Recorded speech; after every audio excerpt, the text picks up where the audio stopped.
fantastic to have you on board. My name's Hayden Turner, or you can refer to me as HT. Peter is out there somewhere. I'm going to cross to him just now to say hi and good morning to you as well. It's a little bit overcast this morning. It's 18 degrees Celsius, or about 64 Fahrenheit, which definitely feel it. I got my jacket on this morning. There's a fluctuation of about 10-11 degrees between the morning and the evening, so it does affect a lot of things, but this is quite good for us this morning because any of the predators will be more active later. It's cooler for them, so we'll see how we go. We may get a little bit of rain this morning. If we do, we're going to have to scoot these vehicles back under cover somewhere because we've got so much technology on here we can't afford to get them wet. But it feels okay now. It's just very, very cool, overcast, and hopefully we'll get a chance to see some things. So I'm going to cruise down to the lower parts now and just see what we can find around those riverine areas. Always at this time for me, maximising our time for big cats is really important in the cooler hours, and then when it gets a bit warmer we start to see what else we come across. Yesterday was an interesting day.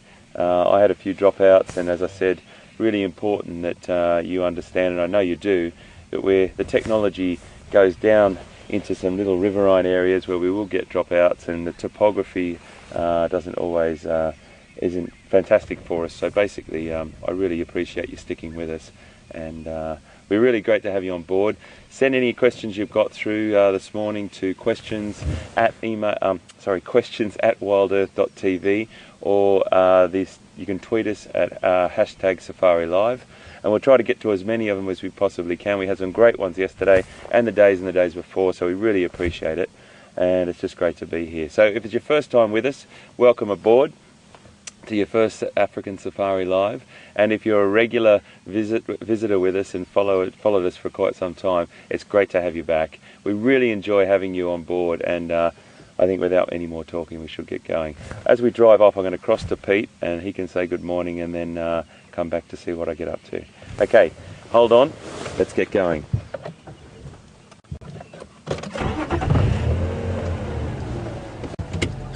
I'm back in my vehicle too, by the way, which is quite nice.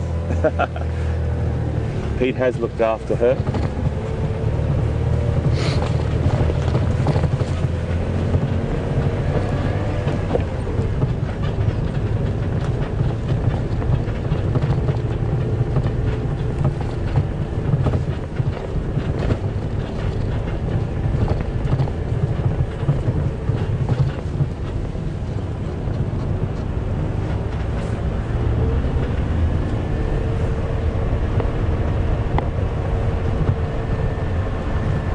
So I'm just going to creep along this road here and just have a little bit of a look around, because it is an open area that we often see leopard on, and this is part of quarantine males territory, so you just never know. Whilst I'm doing that, I'm going to cross to Pete to say good morning to you, and I'll come back just now.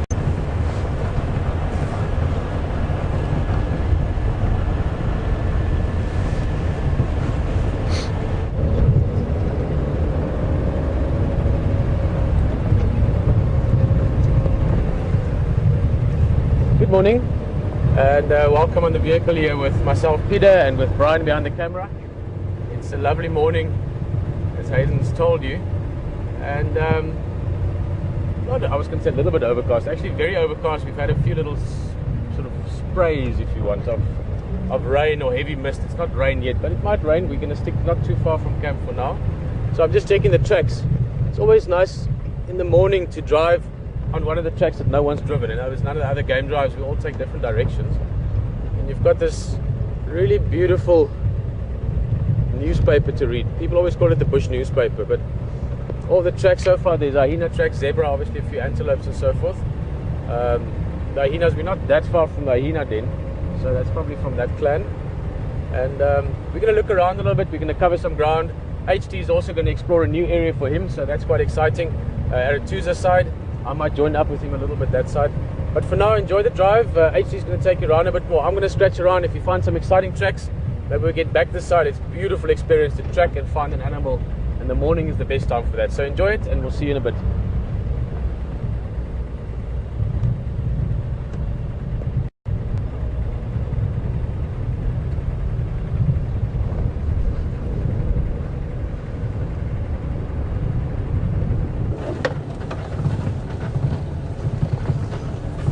So we just didn't go very far before we came across something quite beautiful. Now yesterday I was talking to you and I was looking for this female giraffe's baby, and I found this is really lovely picture. Look at that.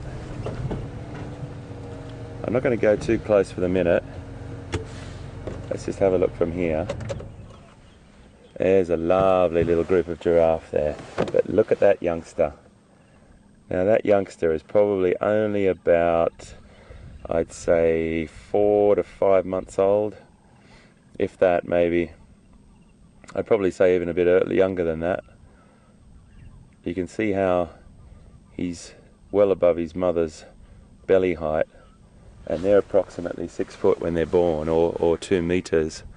So standing next to the other adults there, you can see that he's just grown a bit, but she'll give birth to him standing up, and he'll drop to the ground. It breaks the amniotic sac and the umbilical cord from the calf, and then after about 20 to 30 minutes, he'll get to his feet. Now that's quite an important time because predators are around during that time, and he needs to get to his feet as quickly as he possibly can.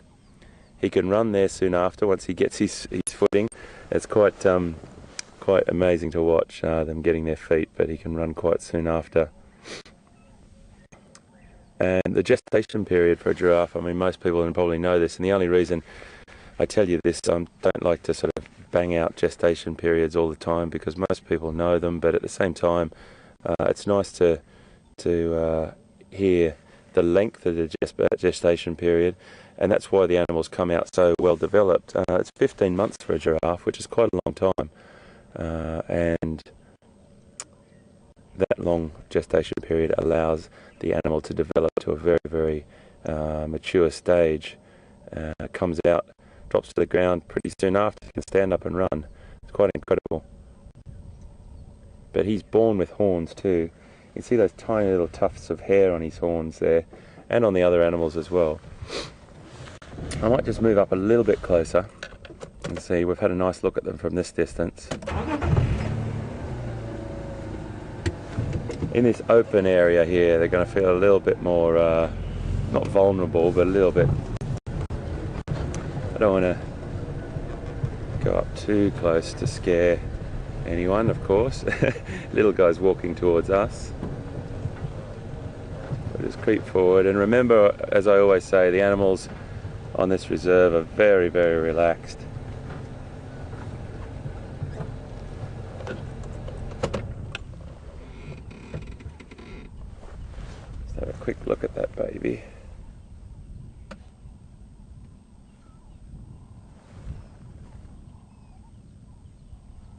Beautiful. Yeah, I've told the story many times, but I hand reared a giraffe many years ago, and it was a great experience, absolutely incredible experience. So I got to know the workings of a giraffe very, very well. At the point that he sort of weaned himself, or we sort of helped him wean off milk, he was drinking 15 litres of milk a day. So that is pretty incredible amount of milk, and he's coming up now to stand by his mum. When they're born, those 2 little tufts of hair that you can see on the top of his head, they're on top of his horns. They're flattened inwards to the skull, so they're actually flattened down like that, and then they pop up like that after about 2 to 3 weeks, maybe four, and then start to fuse to the skull. They're free floating when they're born, those horns, and then they fuse to the skull. I remember I used to be able to hold onto this giraffe horn, and used to be able to hold onto his horn and then just wiggle it around a little bit like that, and you'd feel it moving. They're really looking up that direction for some reason, but not all of them, just the mother. And I'm not quite sure why, so we'll just sit with them for a second. So we got a question.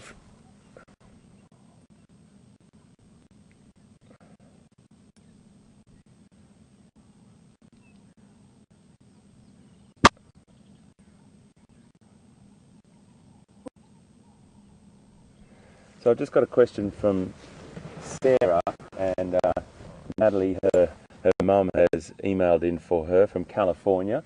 Hi Sarah and Natalie, great to have you on board. And the question is, do giraffes chew their cud? Well, it's a good question, and they do exactly that. They chew their cud. They're a ruminant, so they have a several chambered stomach, and they have the ability to regurgitate some partially digested food and chew it over again. Now, the individual that's just walked off, if we can just pan over, well, they're all doing it actually. You could probably go to the animal on the right of the tree, VM, over here to the right here, mate. You've got a great shot of rumination going on there, and you may see in the side of her cheek there, she's got quite a bolus of, or a ball of food, and she's chewing that over again. So they do chew their cud, and it's a very, very efficient way of digestion. The animals, the giraffes' droppings are only about the size of a marble. And when you think about that, an adult giraffe is about, a big male is about, or over 1,000 kilograms. I've just got to convert that to pounds for you. I'll come back to you on that in my head. But an elephant, if you think of the size of an elephant, obviously they're much bigger than a giraffe, but elephant's digestion system is quite inefficient. And if we ever have a look at one of their droppings, there's a couple over there on the ground. I'll pick one up for you later. About this big, and really a lot of undigested material in there. Whereas these guys, ruminants, or most ruminants anyway, have tiny little feces or tiny little droppings. Very efficient. If you have to break that open, it's finely ground up, very well digested material, plant material. So they're very efficient, and she's still looking up there. She's got a lot of red-billed oxpeckers on her, and we'll talk about red-billed oxpeckers a little bit later when we get some up close. But that little baby giraffe there is pretty cool.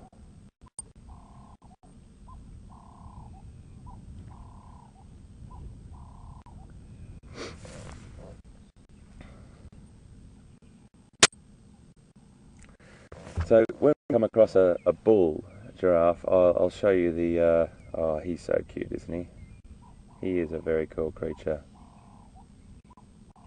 Let me just have a quick squiz here. He's really young. He's probably not even what I said. Now I've got him up closer. Have a look underneath his belly there. You can still see the remnants of his umbilical cord, I think. I'm just having a closer look. Can you see from there, that little tiny bit sticking out? I think I'm right in saying that.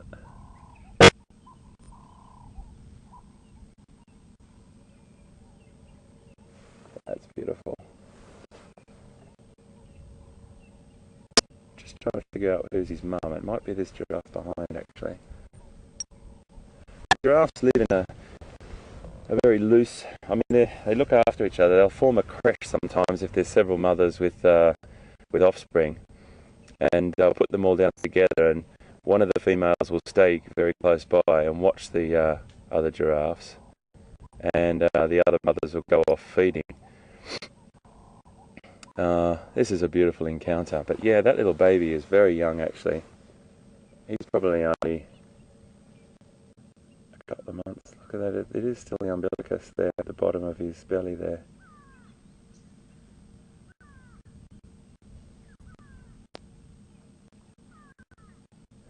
That's lovely, isn't it? That's really nice.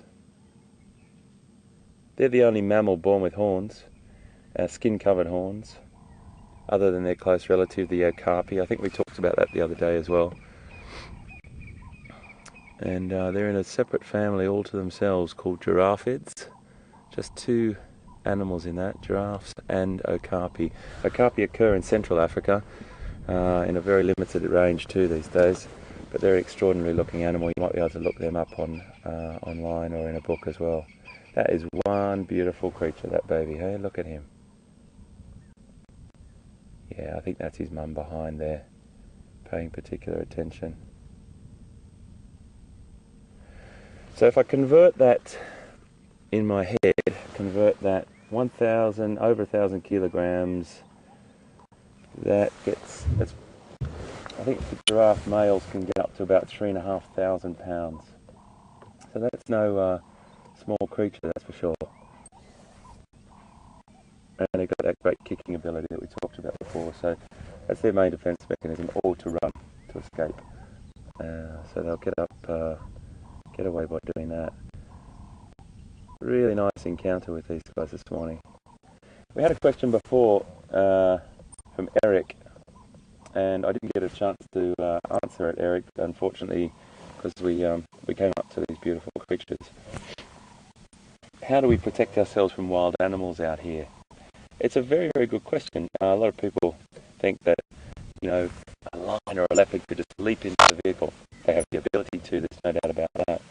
But we learn over time about this zone or this distance to stay away from an animal, or from watching the animal's behaviour. We will be trying to not change that animal's behaviour, not make that animal feel like it has to fight or it has to flight, which is basically attack or escape. And that's the position that we try to place ourselves in. Pardon me, you will get encounters where an animal will show you if you're too close to the situation, and we really try to stay away from that. There's no way in the world we would ever dare get to a state where we're changing an animal's behaviour to make it aggressive, that's for sure. Sometimes you'll get elephants, young bulls particularly, that are sort of juveniles, or they're teenagers and they want to show their stuff a little bit to us, and they'll do that, but that's just natural. They do that to another animal at a water point. But what we do is we try to respectfully stay a distance from the animal so we're not changing the behaviour. And as you can see, what we just saw with the giraffes, we've driven within 50 feet of those animals, 60 feet, maybe 20 metres away. They're behaving completely naturally. Obviously, a giraffe threat versus a lion or a leopard threat, or a rhino or an elephant or something like that is very, very different. But we just have to stay that distance, learn about how that distance is, and know what reserve you're on. If you're in a really unfamiliar area and animals don't know humans very much, they'll have a tendency they'll run off a lot more, and if they do feel like they're cornered, they probably would show different behaviour. But on these reserves here, the animals are very familiar with the vehicles, and we've got that great luxury of getting up really close and personal. Right, my friends, these giraffes have been very lovely to us. Let's be lovely to them and move on. Farewell, my tall friends. Look at that, one last little sneak look at that little baby.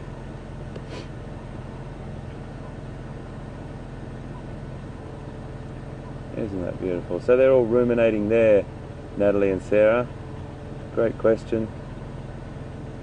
Little baby's not on solids yet, but he's still got the motion going. That's great. Thank you very much, my friends. Let's move on. What a great way to start the morning. One of my favourite creatures on the planet.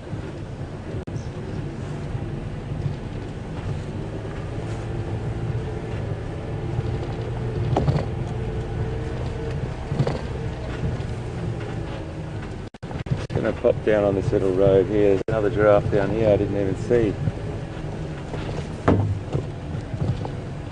Nice. So they form loose groups and they can see each other. They never normally pack into a herd, so to speak, like you'll see buffalo or something like that. They'll keep each other. They have that great ability to see each other from their height over the tops of the trees and the shrubs.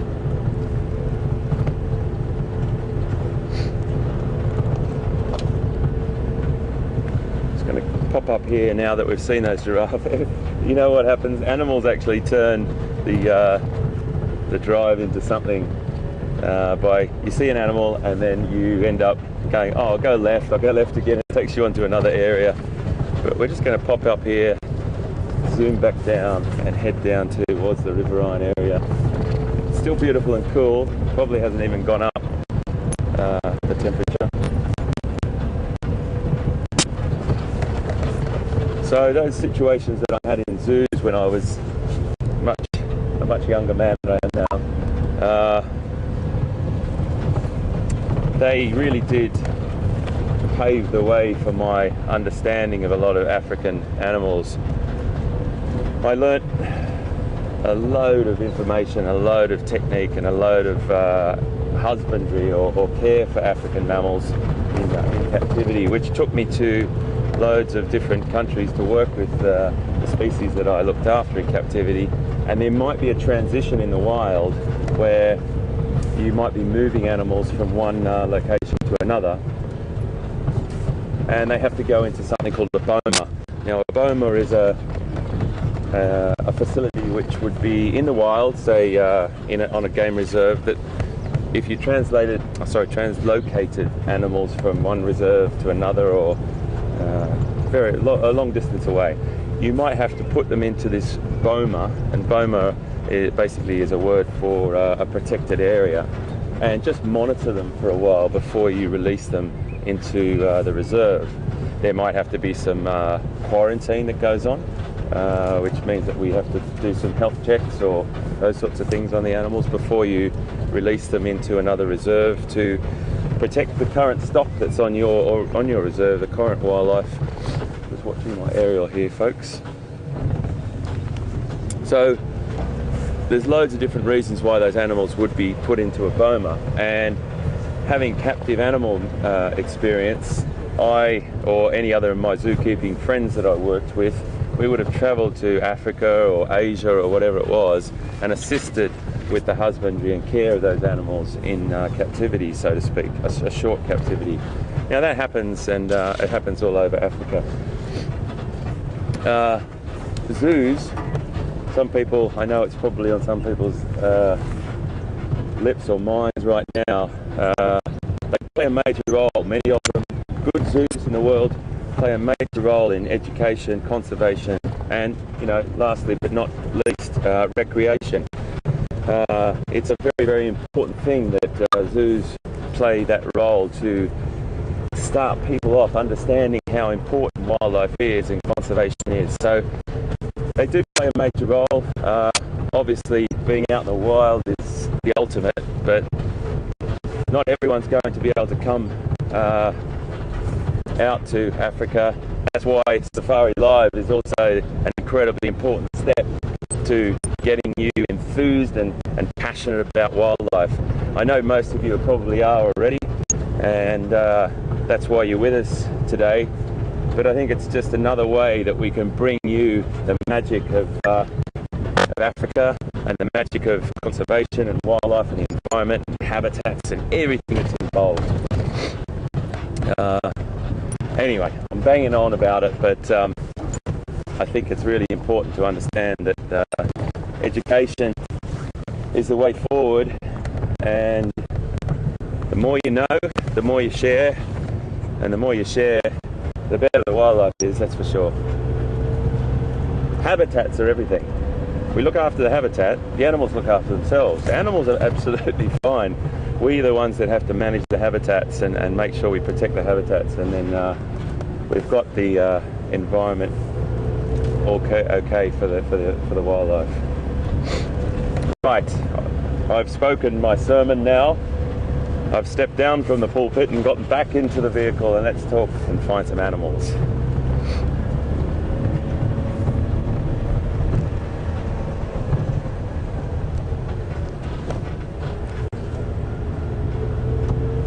Little fine mist of rain at the moment I'm feeling on my face. It's not the end of the world. It's just a little tiny mist. We're going to have to watch it. I'm not going to stray too far from our base because we've got a little bit of undercover there that I can stick my vehicle under. Loads of equipment in here, loads of technology in the back of this vehicle.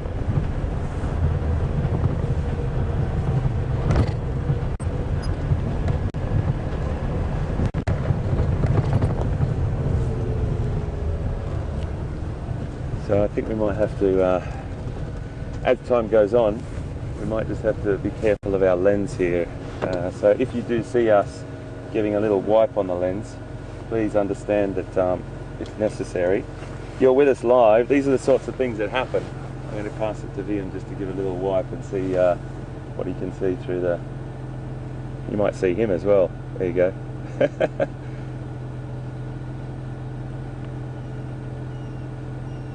There we go. So that's the sort of thing that happens in real life.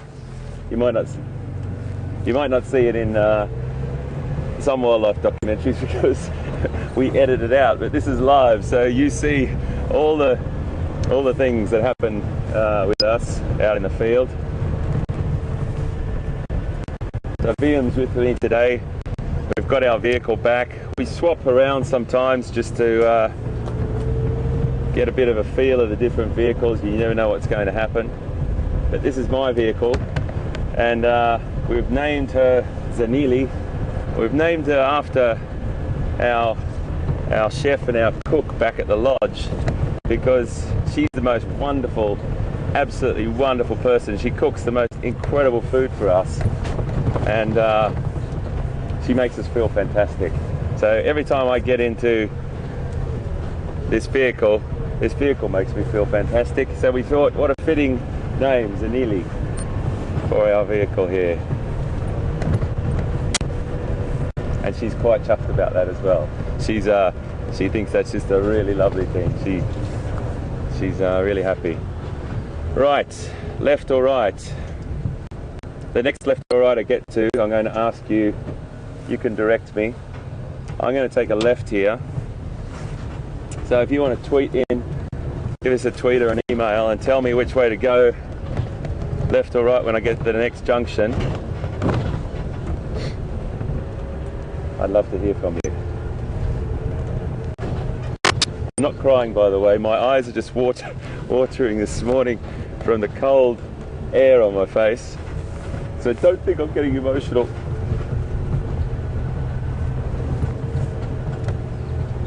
This little bit of rain is going to give a nice flush of green grass through here. It does look beautiful through there, I have to say. Even with that little mist. Have a look at that.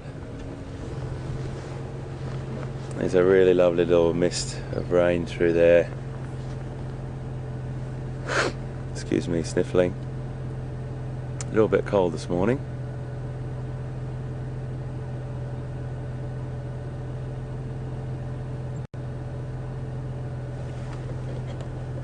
And maybe I'll just do that.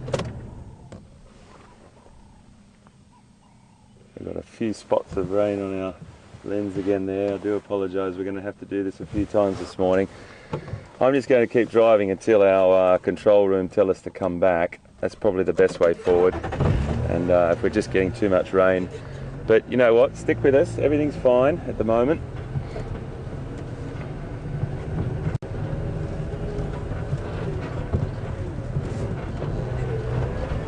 I say 18 degrees or 64 Fahrenheit. I know that some of you will be sitting around the world at the moment saying 18 degrees, 64 Fahrenheit, it's a summer's day for us where we live.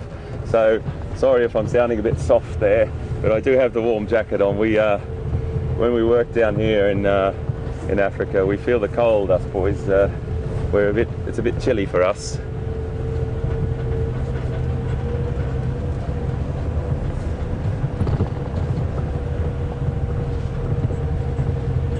So when we get down to this next junction, let's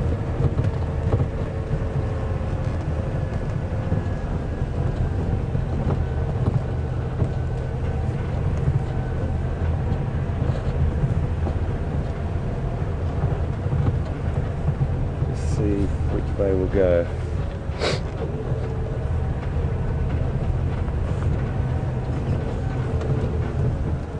Nice little impala herd through here. See, I'll just back up a little bit. Oh, there's a nice ram. This boy just here, he's lovely. That's lovely, look at him.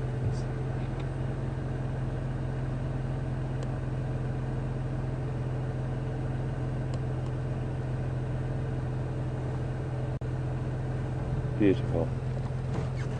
They're so elegant, Impala. I'm just going to back up a little bit. These girls just here, there's a couple of females just about to cross the road, so there we go. You see that?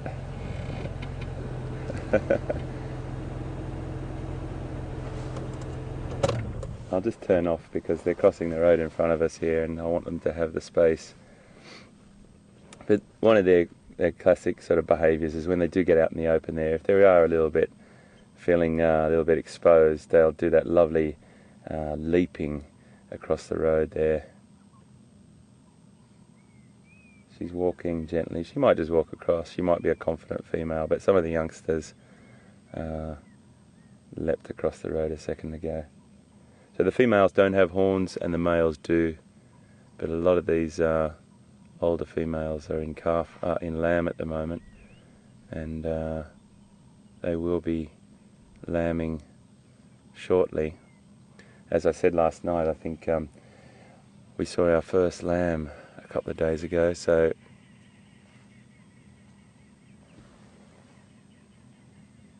some really lovely behaviour going on around here with these impala. I'm going to let these girls cross, and there's a young boy coming at the back with his little horns starting to grow.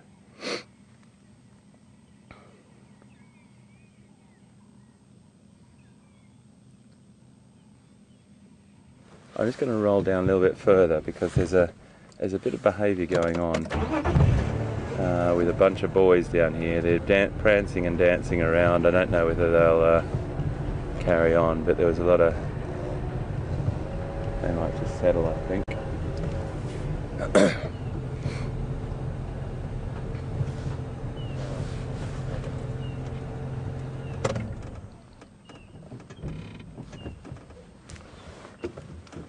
Just going for that lovely green flush of grass that's come through in this burnt area. There you go. Did you see that? Dancing around. Youngsters. They'll prop that lovely tail up in the air and fan it out.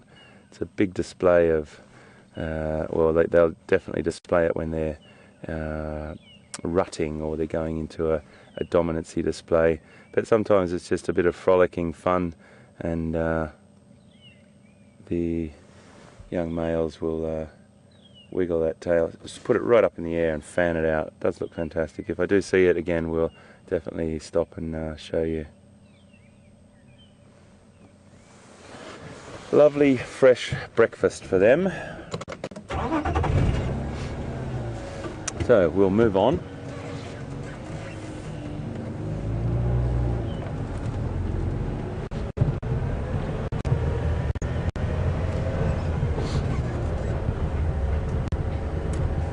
Okay, well look, I'm going to just drop down into this area around this riverbed, and I'm going to cross to Pete and see how he's going, but I'm going to come back to you. If I find anything, of course I will come back to you, particularly if it's something with whiskers, but if we see anything else I'll definitely come back as well. See how Pete's going. I'll come back and see you soon.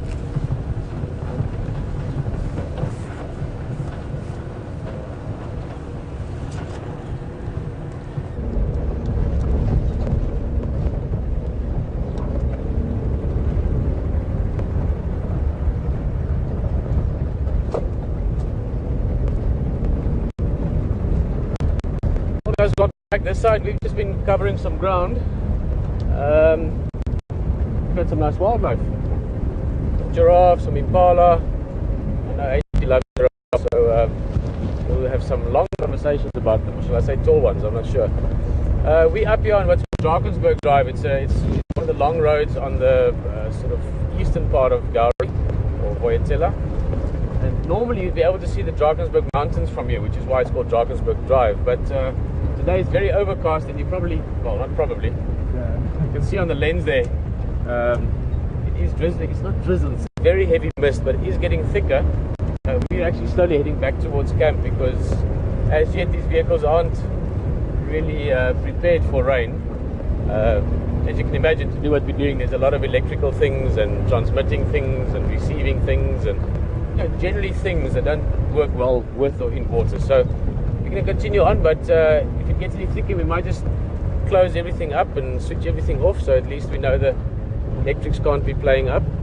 But yeah, I think for now, Brian, you make the call from your side. Yeah, this is getting a bit. It's getting a bit damp. Yeah. So yeah, I think we'll. I'm not sure what it's looking your side. We're a little bit further northeast from you guys. This is where it's coming from. It's definitely getting thicker. I would probably recommend that we close up and wrap up. I've got a couple of bags here to stick the camera into.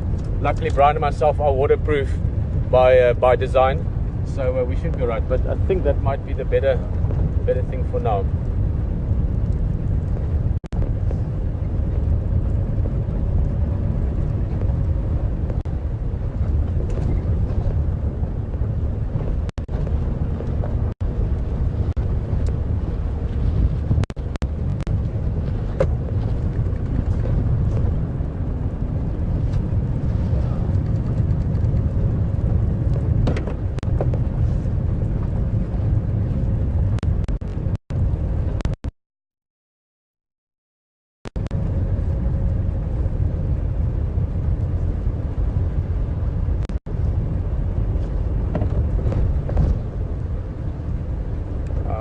Will you still with us?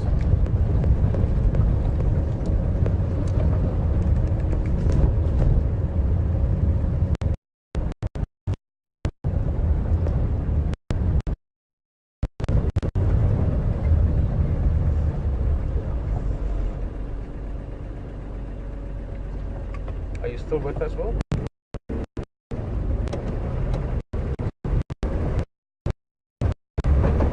Are we still live or have you cut away?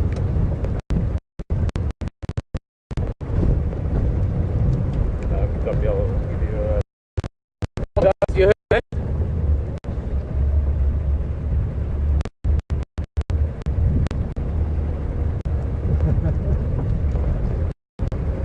Okay. Guys, well, if I'm understanding correctly, sorry, there's a few things to figure through with all this rain. Let me do this properly. The morning is still young. This is not a big heavy thunderstorm.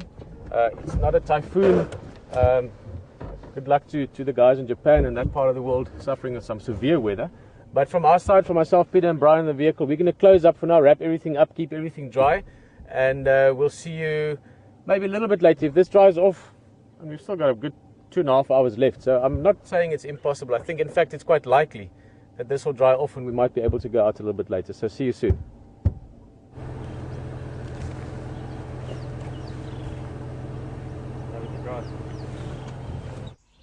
Yeah, so he's scooted back. What we're going to do is just scratch around this area here and see what we can find. We've got to stay close to cover. The wind, the weather is coming in, sadly, but we'll try and avoid as much as we possibly can by staying on these roads close to our control centre and see what we find. I mean, it's still a lovely cool temperature. Anything could happen. We've seen giraffes this morning. I haven't seen any signs of cats on the roads that I've been driving on since we left you, but we just had to duck for cover to get this equipment out of the rain.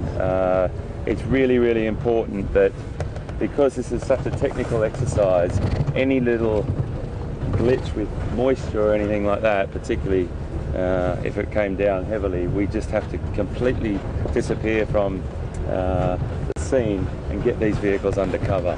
So apologies for that, but we're back and it's great to have you. Hope you've stuck with us. If you've just joined us, my name's HT, or Hayden Turner is my full name, but people call me HT, and I am with you live from Djuma Game Reserve in Sabi Sound, South Africa. So we're really enjoying ourselves this morning. We've seen giraffe, we've seen some nice impala and some nyala since I've been driving around. We always see lots of the same antelope, but I think it's worth stopping at every time you do, because you see different behaviour. One of the things I think, sorry, whenever you see me do that, I'm not looking at my tyres, I'm looking at the tracks on the road. Sorry, I'm chopping and changing about conversations here. Tracks on the road are really important to us We can see what's come through. It's a little bit like starting the clock constantly. Once a vehicle's been down here,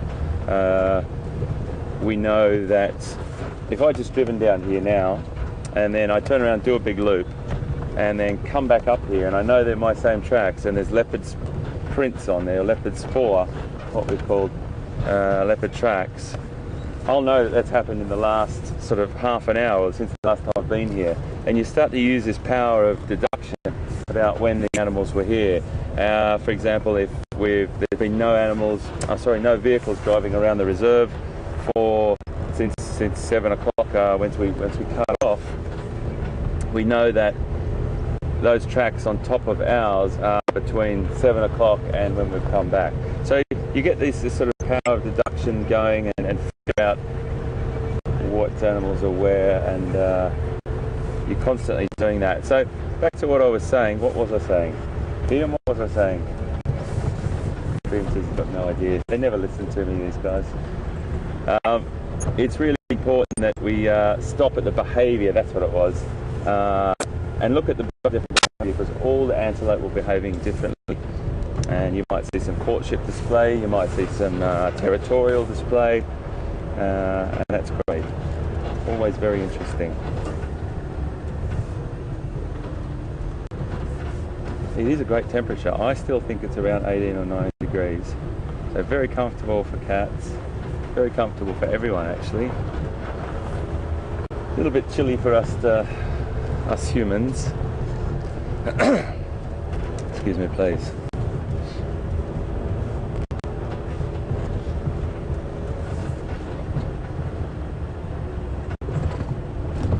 Just have to watch my aerial here.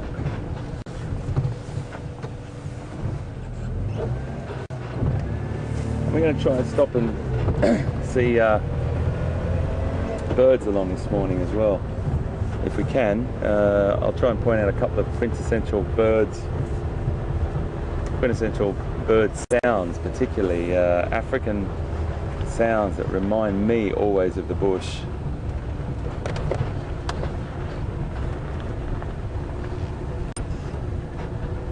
Remember, if you've got any questions you want to ask us, questions at WildEarthTV, and you can tweet us at #SafariLive.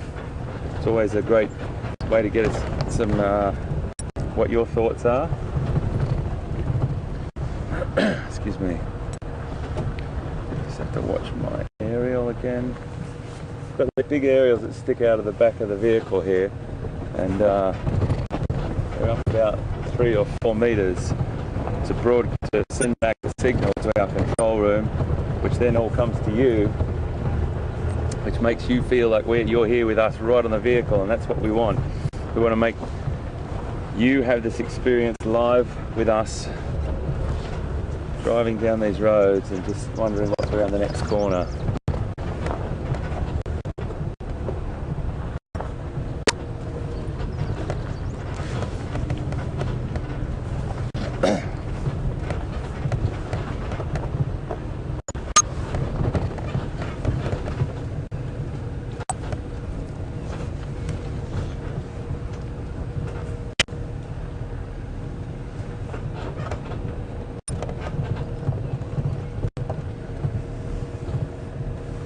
We always look along these dry, we call them drainage lines, but they're just a little dry riverbed or a dry creek bed.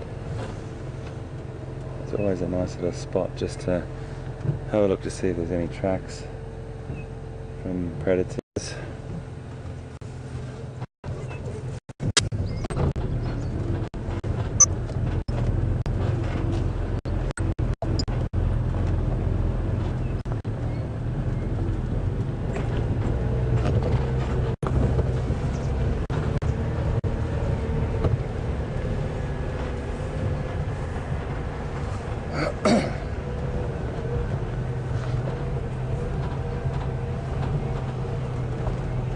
I love this habitat. This habitat's really fantastic, sort of leopard habitat. It really is special. It's got lots of nice cover for animals to stalk, and a lot of the leopards prey species also enjoy this cover. But it's a great spot. I just come down to check one little spot that I like to look at to see if any of the leopard are resting, but it's a little bit cool, so I doubt it. They normally use this spot if it's the heat of the day. Excuse me. A bit bumpy, sorry. It's called Tuna Pan. And we just pop our head in here from time to time. Just look under that. You can just see over there. I'll see if Liam can just zoom in there. We're a fair way away from it, but you'll see the point that I mean. From here it doesn't look anything, but it's just there. And sometimes we see a leopard sitting under there. Because just down to the right of that is a little water point where animals will either come down to drink or wallow.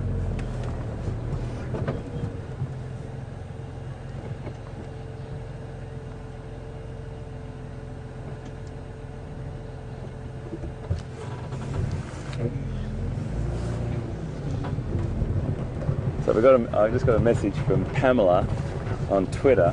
Thanks, Pamela, for your message. How do we spell Zanelli? That's the name of this vehicle, and we named it, as I just mentioned before, after our chef or our cook back at the lodge, and she's just an incredibly wonderful person and cooks the best food. So she makes us incredibly happy, and every time I get on board here, this vehicle makes me very happy. So we came up with this idea and we put it to her just to see that she was okay with it first, and she loves it. She loves it that we've got my vehicle named after her. Zanelli is spelled Z-A-N-E-L-E. Z-A-N-E-L-E. And it's a beautiful Land Rover, 1996. We've got all the checker plating on the front here, riveted on, ripstop canvas up here so we can lean on with our cameras or binoculars.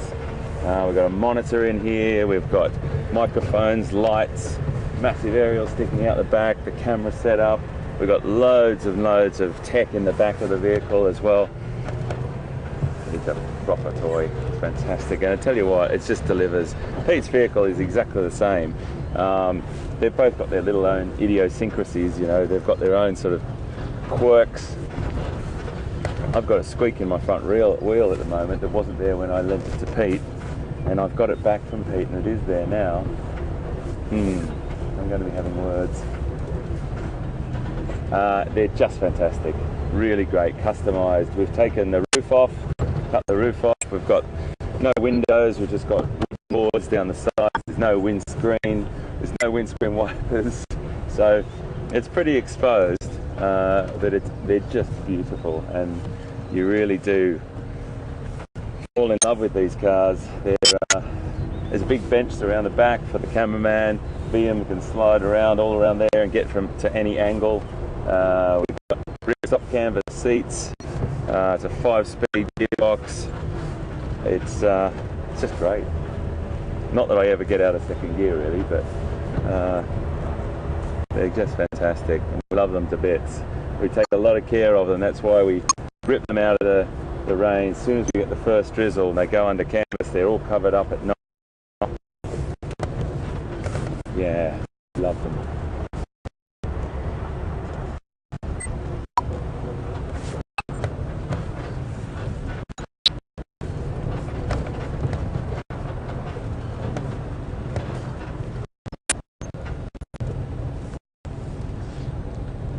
Always just looking down here, folks. I'm talking. Please don't think that I'm not paying attention to you. I'm always paying attention to you. I just always casting an eye through the chair.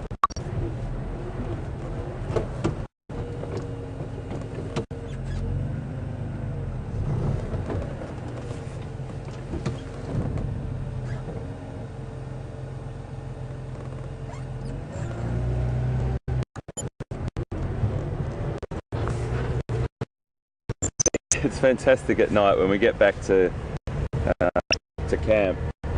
Everyone comes out, the whole team, and we put the girls to bed.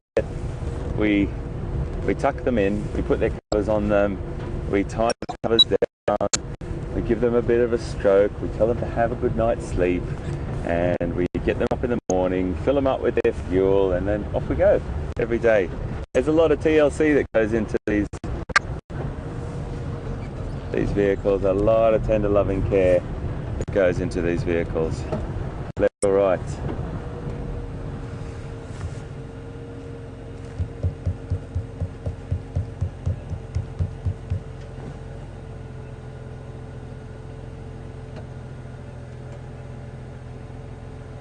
I'm waiting.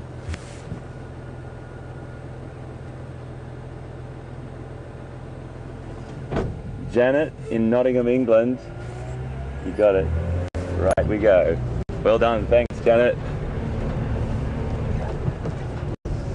That was fantastic. That was really quick. Thank you very much.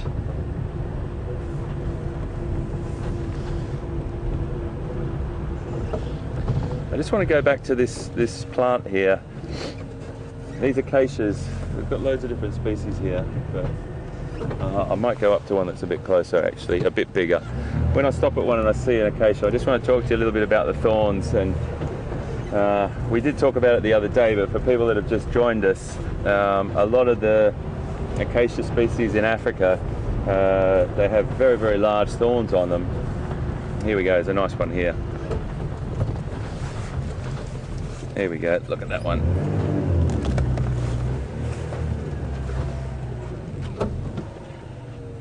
Get up nice and close to that.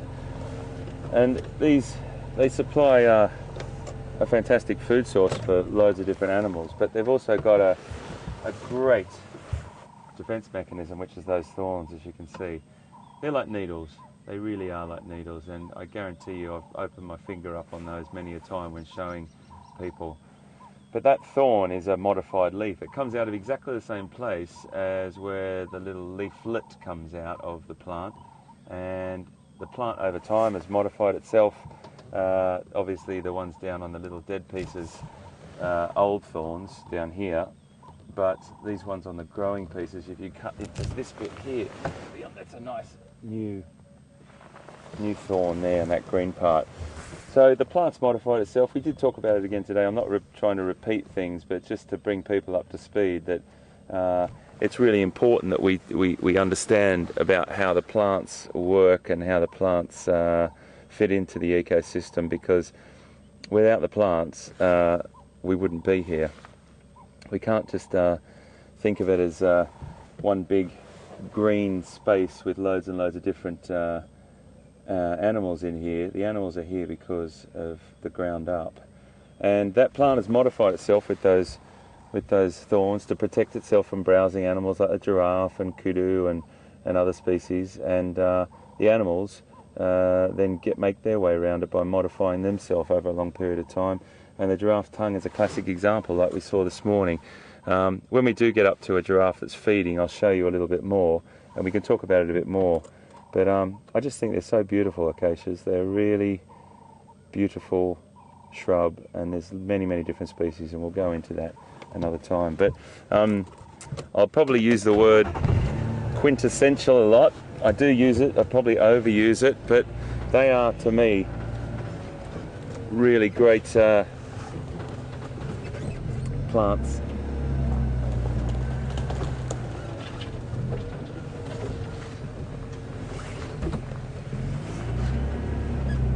So giraffes do love those acacias, and we'll talk more about them.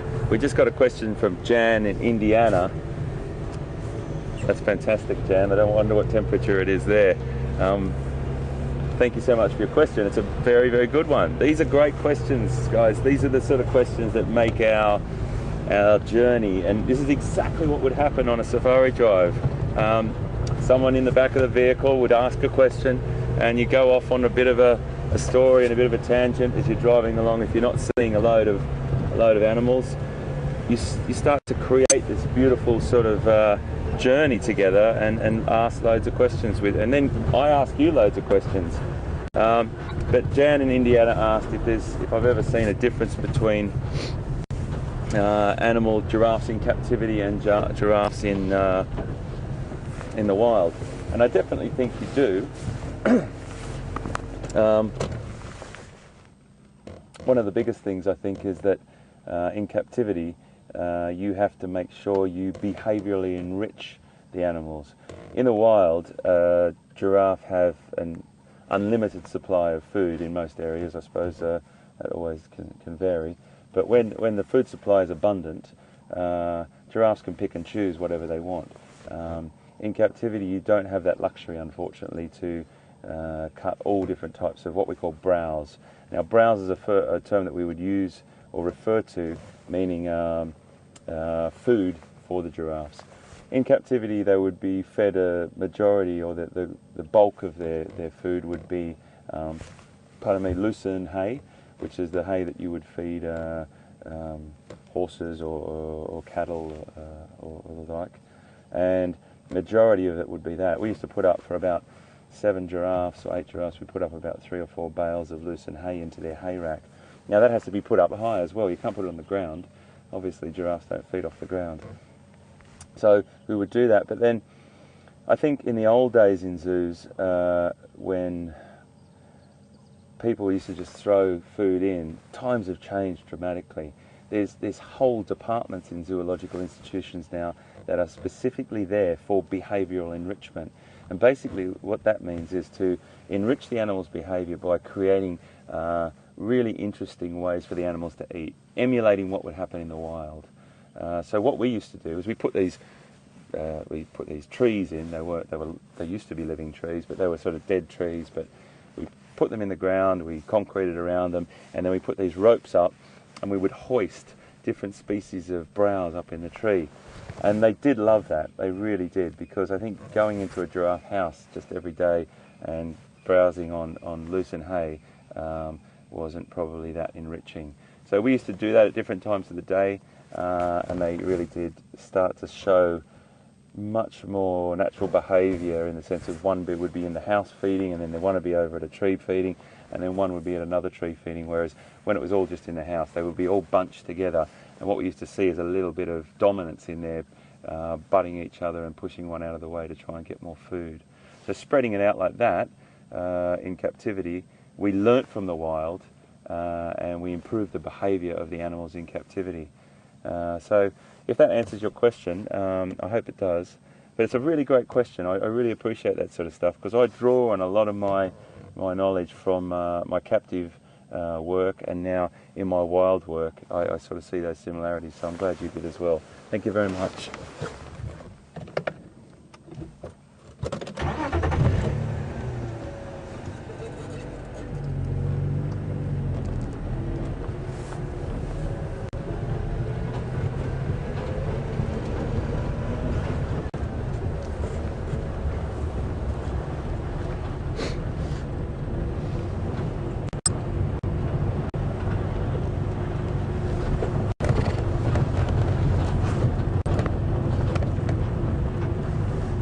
A little bit quiet, I'm going to carry on for a little bit longer. This weather is coming towards us, so I've got to stick close to control centre. Oh look.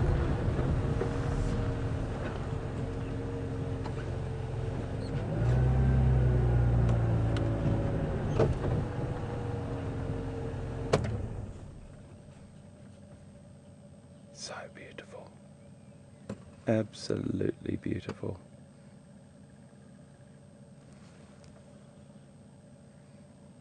Kudu cows, or kudu females, and they are one of the most elegant antelopes. You have a look at the size of those ears. They are absolutely beautiful, aren't they? Big ears for picking up as much information as they can. They really need to use their sense of hearing in this sort of little open woodland area here, but the cover is quite thick, so having a great sense of hearing is very important. Look at that oxpecker that's just landed on there. How beautiful is that? A red-billed oxpecker has just landed on the back and is walking off with him. See if he comes around a bit more.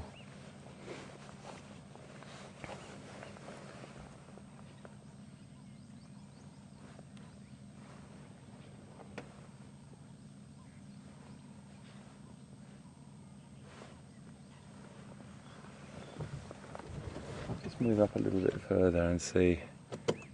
You see that lovely loping run they do when they run through there. They're great jumpers, kudu, and they can really make their way through this woodland with great ease. It's just beautiful. They really are. The kudu bulls are the ones that I want to show you as well. The bulls are, they're in a family called spiraled horned antelopes, and the kudu bulls have just got this incredible set of horns. She is just delightful, isn't she?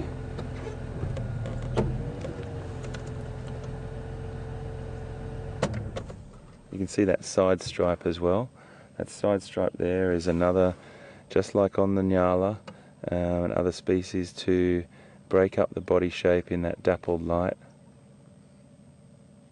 And they're all unique patterns, those side stripes as well. And she's a browser, as you can see. She will graze a little bit, but mainly a browser. And you'll find the browsers have these really lovely sort of dexterous lips, or they're very malleable lips. They can wrap around the foliage and nibble away at it and pull it back into the mouth. But they just nibble away along the browse line and have a nice little feed there. So lovely. They form small groups of sort of 10 to 11 animals. Sometimes you see more, and they might be two different small groups pushed together. The males are quite tolerant of each other. There is fierce battles that do occur, but you don't see them as often as impala or some other species. But they've got this incredible posturing standoff that they do, which hopefully over the next few months when we're all here, we'll see some of that. But I just can't wait to show you a kudu bull. They are one of the most astounding antelope in Africa, and we'll talk about their horns and everything when we see them. But wow, what a lovely encounter with another elegant African antelope, kudu, spelt K-U-D-U.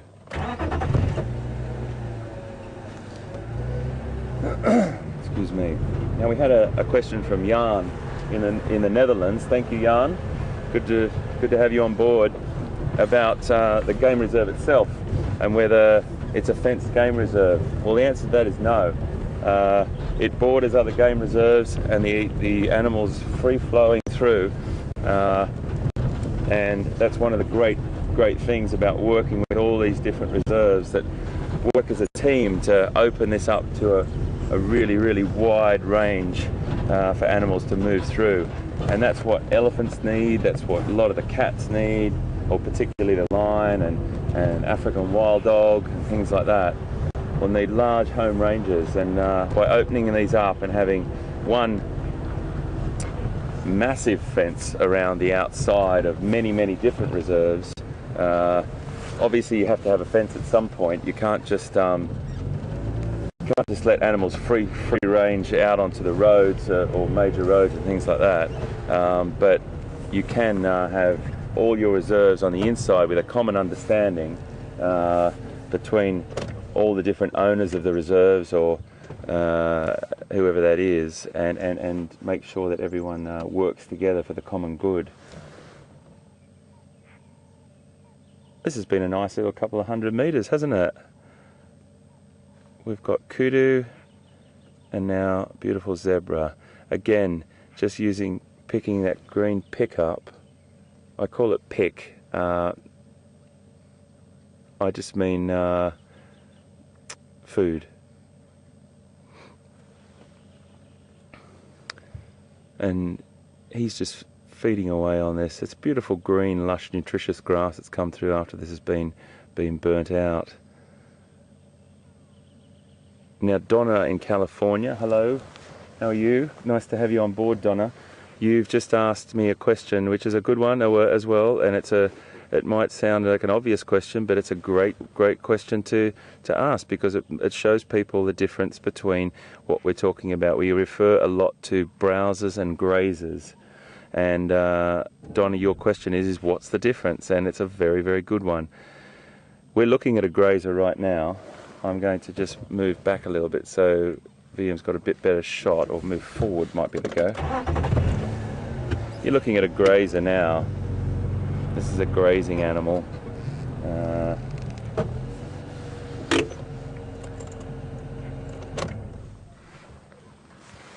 Grazing away on the sedges and grasses on the ground. A browsing animal is what we refer to that an animal that feeds along the trees or shrub lines. Okay, so they won't be grazing, they'll be eating the foliage that's on the shrubs or the treetops. Now, to give you a couple of examples, giraffe are a browsing animal, we'll say kudu are a browsing animal, and we've got lots of other antelope that are browsing animals as well. Grazing animals, we're looking at zebras, wildebeest, things like that. Hippopotamus are a grazing animal. But then you get your ones, your crossovers. You'll get your elephant, for example. They will browse and graze. They are great opportunists, and they will eat whatever they possibly can when they need it. And it's like a big smorgasbord, really. It's a big buffet for the animals that cross over between browsers and grazers, and they'll eat pretty much anything as long as it's nutritious for them. And they pick and choose what they want. But the pure grazers, like these guys, will be only feeding off grass off the ground. Now, that being said, if there was no grass on the ground and it was a drought or something like that, you will find that animals modify themselves and modify their behaviour. They need to survive.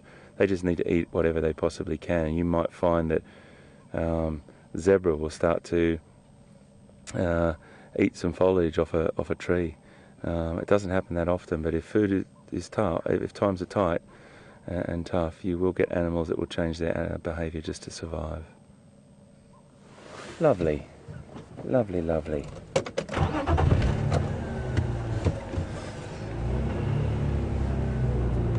have a little drive along here further. There's another beautiful, beautiful zebra just here.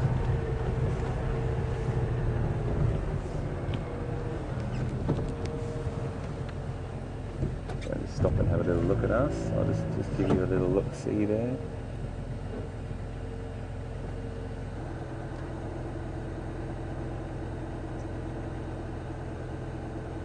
Look at those faces are very, very, they've got a lot of expression on their face, and just like horses, please excuse me, just like horses, they work, their number one sense is their sense of sight. He's just moved into that thick scrub there, so we haven't got as great a shot of him as I would like for you. But he's going to come through the other side. Let me just roll back a little bit. We'll pick him up as he comes out the other side.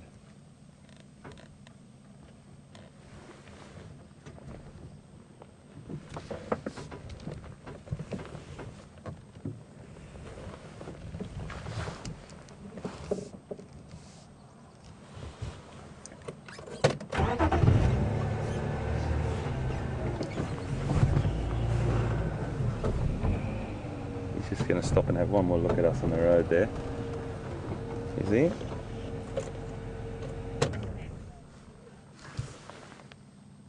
Beautiful. Very expressionable faces. They communicate with each other using those lots of different body postures and signs and ears and lips and everything. And then their sense of hearing is the next one. Another little oxpecker jumped on his back there. Another one. They're opportunists. As soon as they see an animal standing still, it doesn't matter if they're not standing still, they will definitely jump on board and try and get as many ticks or parasites as they possibly can. Straight in the ear there.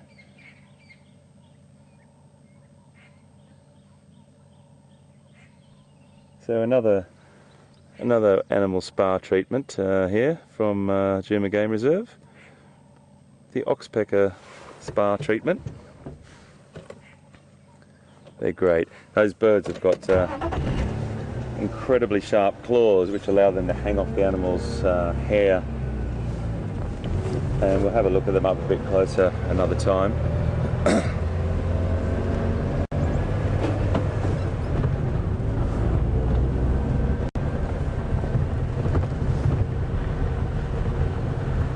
Every day we get up and we come out here, we start to see changes in the vegetation, and we start to see it getting greener and greener and greener, and all different shades of green. And it really does make you feel like this, where summer is upon us. The rains are coming, and with the rains means that big, beautiful downpour. It makes the earth smell incredible and feel incredible, but it brings also with it a big drop of animals. All the different babies will be born. Impalas, zebras, loads of others. The giraffe, as you saw this morning, have dropped a little bit earlier, which they do. Can't believe we still saw that giraffe this morning. We've still a little bit of umbilical cord left.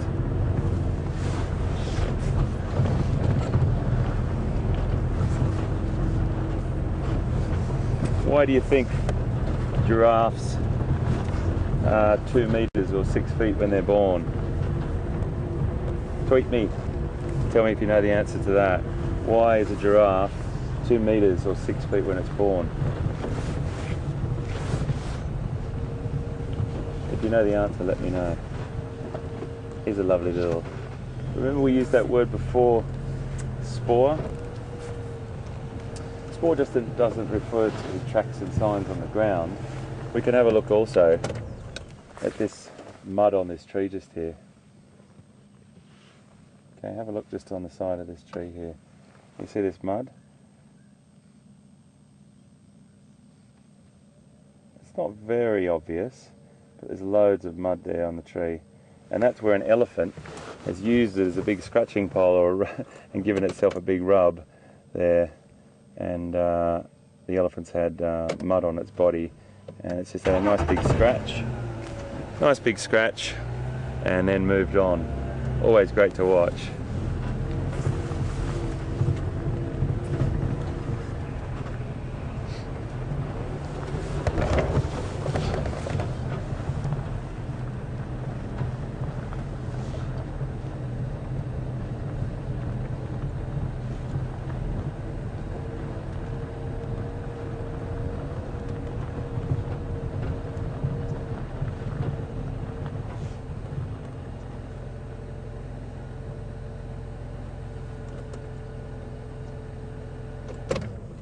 Just looking here to see if there's anything around. Very quiet.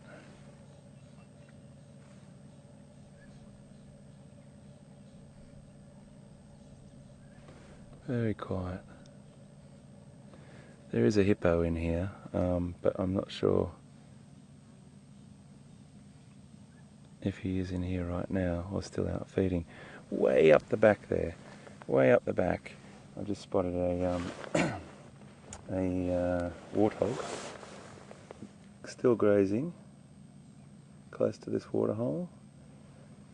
You just see him up there? Can you see him right? Yeah, there we go. You got him. He's clocked us.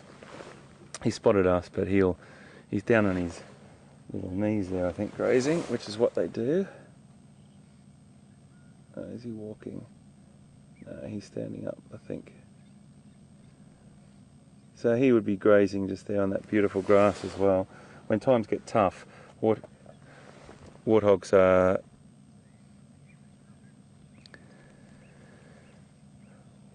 sort of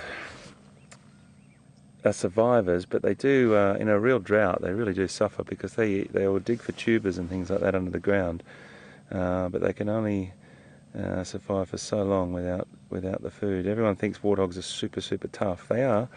But they still need to get nutrition just like all the other animals. So, but this at the moment is completely lush for these guys. Completely lush. They've got enough food to last them for a long time. He's just feeding on that green pick. We will see them a little bit closer and a bit more often They do have a tendency to run off if they feel a little bit threatened, but they do stop and have a look. They're always on their toes, our warthog, because lion do love warthog, and the warthogs will have a series of... Oh, here comes our hippo, just here. Sorry guys, he just put his nostrils out of the water there. Excuse me, please. That is a hippo underneath there, ladies and gentlemen. And he's gone down again. So he might come up, but this guy's not as confident as some of the other hippo on the reserve. So he might stay under whilst we're here. We'll move off in a short while. Hippos can hold their breath for about sort of roughly 7 minutes, so we won't be here for that long, but yeah, that's just to let you know. So there's a couple of warthog up there, and they will use a series of burrows that they will have dug out. So there's that great thing of utilisation of different animals' houses as well. Termite mound will get an aardvark, which is an animal that, if we're lucky to see one, I would be so happy, because I could probably count the amount of times I've seen aardvark on 2 hands. They're a nocturnal animal, very unusual looking animal, and I'll get the guidebook out later and show you a picture of one. But they are a very, very cool creature, and they eat termites, so they'll dig a burrow into the termite mound, which they will utilise for some time, and then once they leave it, warthogs move in. It's a little bit like being the landlord here, and you've got different animals that move into different, the same facilities. They might modify it, they might do some renovations to it, and then stay in there for a little while. But the warthogs will have a series of those that they know about, that they can run to when they ever get threatened by a predator. At night they will go into those. The babies on a very, very sort of speedy scale, like if you were getting hassled by a predator, the babies will run straight into the burrow face first, whereas the adult will go in back first and come and make sure those tusks are sticking out for any predator coming down. Now they might stay in there overnight, but the lions are very, very clever. They will wait and they will wait, and it's when the warthogs come out and look around, that's when the lion strikes sometimes. Anyway, just a little bit about warthogs. We will see more of them. And our hippos come back up for air anyway. Excuse me, please. A little bit of a frog in my throat this morning.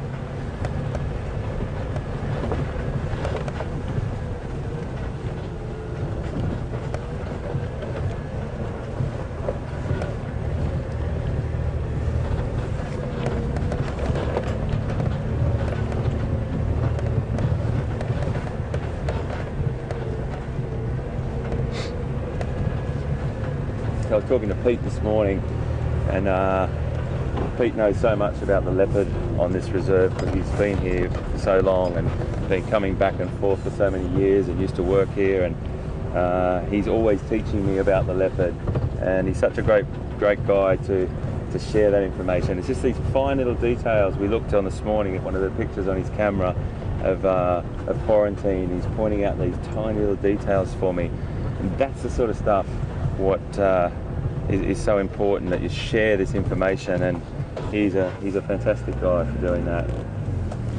And he's not a bad bloke either. Yeah, we have such a good time together. It's really great to be working with him, and he really does have so much knowledge.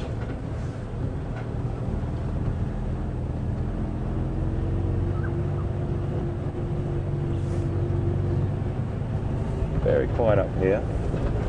We'll still have a little tootle around here and see what else we can find. Just great to have you on board, and remember, if you do have any questions for us, shoot them at us.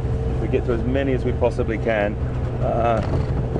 Questions at WildEarthTV, or you can tweet us at #SafariLive, and we'll get to as many of them as we possibly can.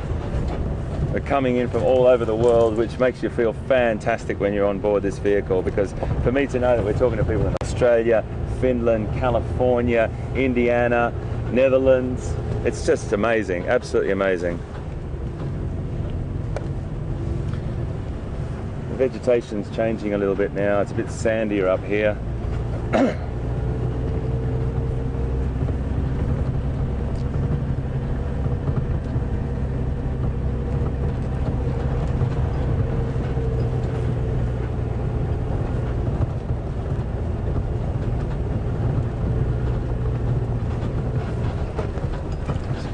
mind the bumps here.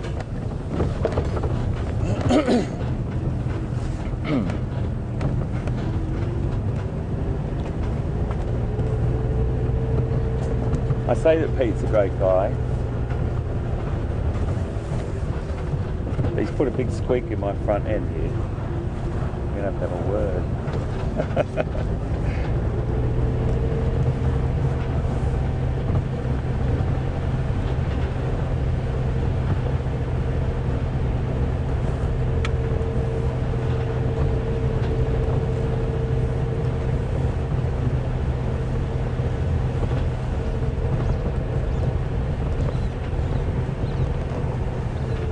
When I first was asked to do this for Wild Earth, I asked then, and I accepted, I asked who I'd be working with, and I'd never met Pete before, and they told me Pete's name, and of course, as you do, you know, you look up the person, you have a bit of a squiz and ask a bit about the person, and you can only just hope that you're going to get on. But as soon as I met Pete, the first day, it was just like that. Straight away, we knew we've got very, very similar ways of thinking, very, very similar attitudes towards the environment, very, very similar ideas and understandings, and it's just such a pleasure to work with him. He's just such a great guy. So it makes your life, every day that you get up, it's a pleasure to get up and know that you walk out of your different rooms and you say good morning mate, go down and have a coffee before we get here. I mean, we're up at about 4 o'clock in the morning in South Africa to get here and make sure that everything's right, and we don't sort of get to our rooms till about 10 o'clock at night, but you know, that time we spend during the day with each other is just so important and so valuable, and we learn so much from each other. Well, I hope you learned something from me, but I'm probably learning more from him because he's such a knowledgeable guy. It's an absolute pleasure to work with him, and we're really enjoying each other's time together. And these are memories that you have forever as well, everyone. When you work with somebody in the bush, yeah, build that bond with them that you keep for a long, long time, and yeah, it's a great thing, great thing.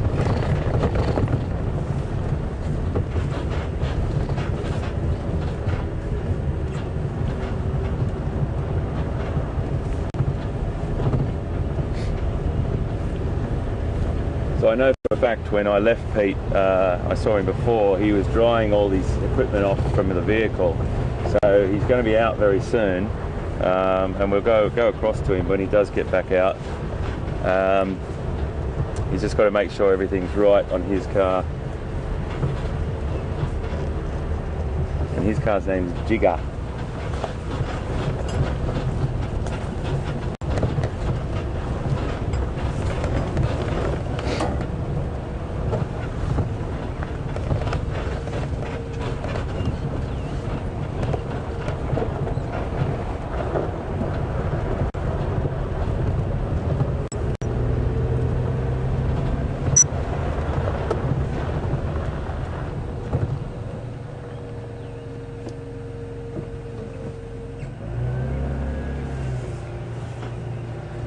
Some of these birds, I'm sorry, I stopped everyone just because I wanted to show you a bird then, but it just flew off.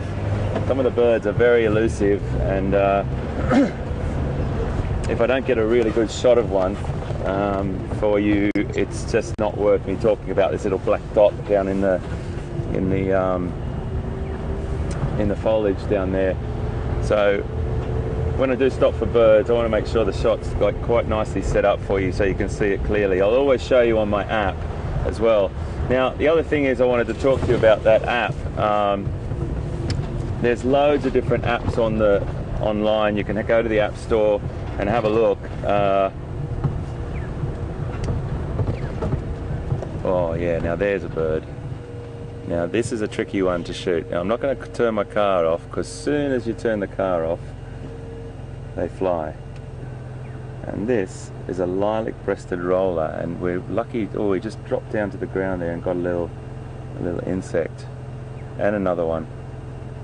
As soon as I turn my car off, he'll fly out of shot. I guarantee it.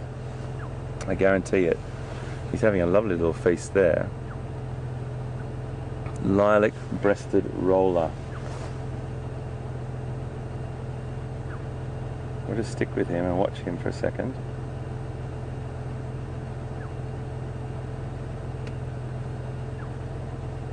He's beautiful.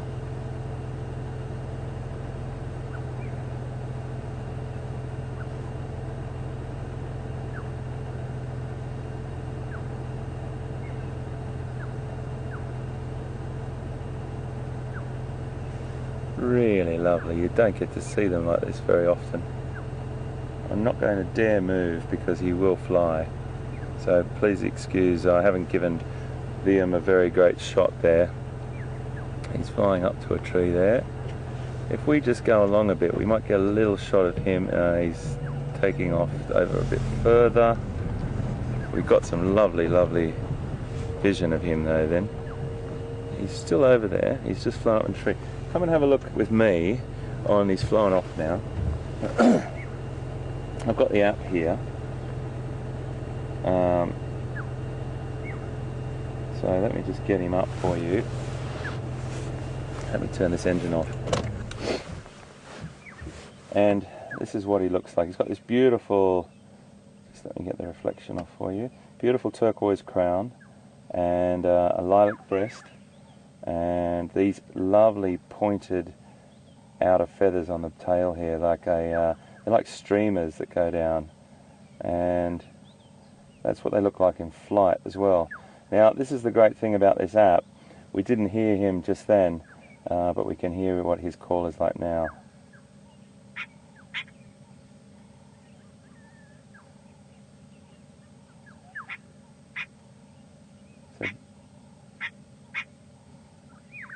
So that's the call of the lilac-breasted roller. I'll just do it again for you. I'll just turn it up a little bit. Let's have another listen.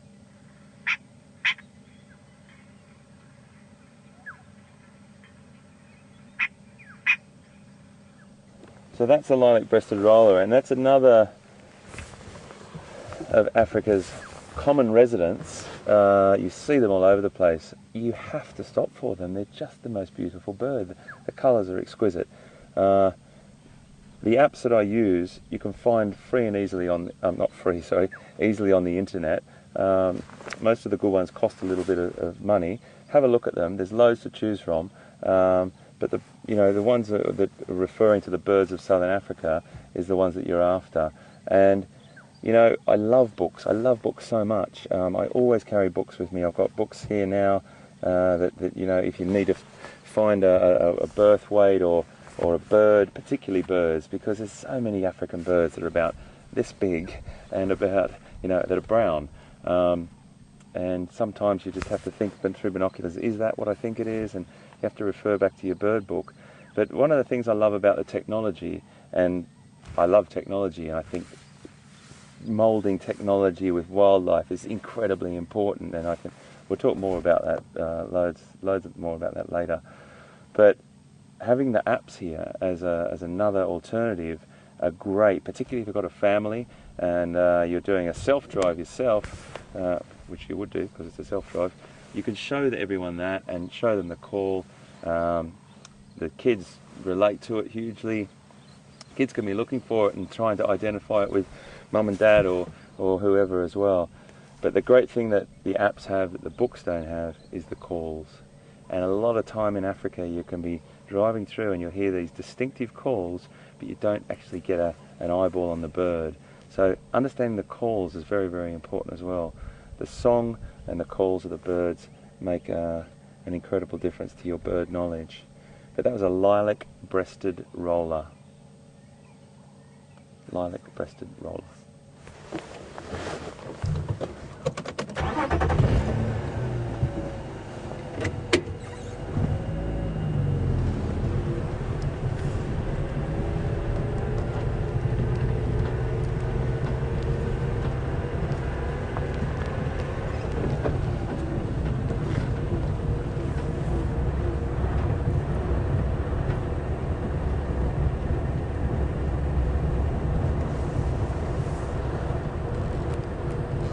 Just having a little look around.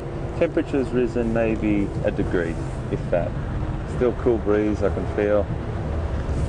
Weather's still looking a bit tricky, but I think Pete's going to get out. There's a few people tweeting into us and emailing into us about whether they can watch Safari Live during Big Cat Week on WildEarthTV as well, if they haven't got National Geographic Channel. And the answer to that is yes, you definitely can. So make sure you tune in and stick with us, because it'd be really lovely to have you with us for the whole period of Safari Live over the next 3 months, if you can. You know, dip in and out, but we love having you on board. So the more people we've got on board, the more fun we have, the more questions we get, the more that Pete and I look down the barrel of that lens at you, and we know that there's so many people out there that are so passionate about wildlife like we are. It just feels like we've got a truck, a safari truck that's about 2 miles long with all you on it. It really does.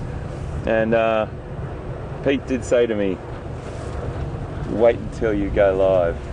It's such an amazing feeling, and it really is. It's such an incredibly wonderful feeling.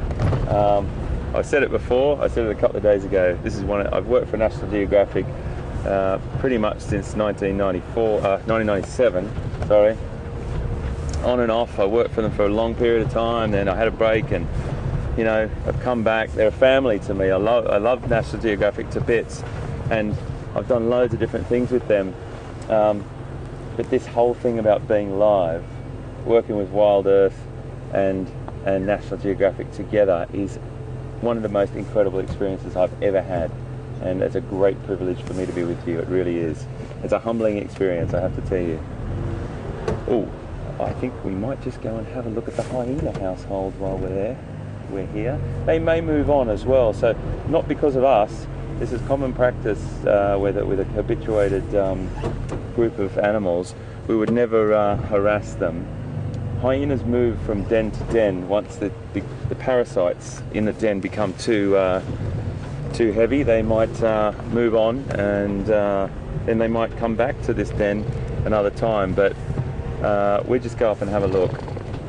Came up here yesterday, wasn't a great deal of action. You can always tell from as well. See, they're my tracks on the road there. Now, if you have a look on the road, it's not really exciting to look at, but it's just basically tyre tracks.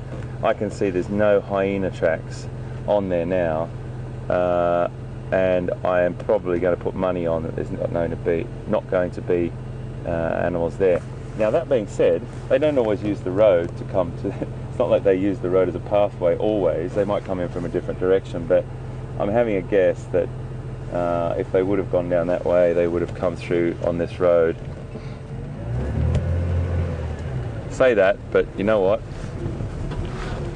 Anything can happen. Anything can happen. They might come in from a different direction, but there's definitely not been any action along this road since I was here last night.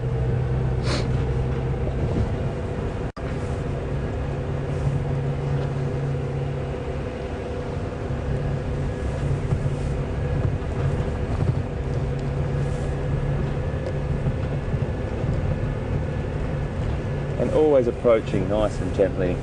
Very, very important that you don't go bombing into these areas that you know that animals denning or something. It might be a resting place for them, or they might be breeding, or whatever it might be. You just go in with great care always.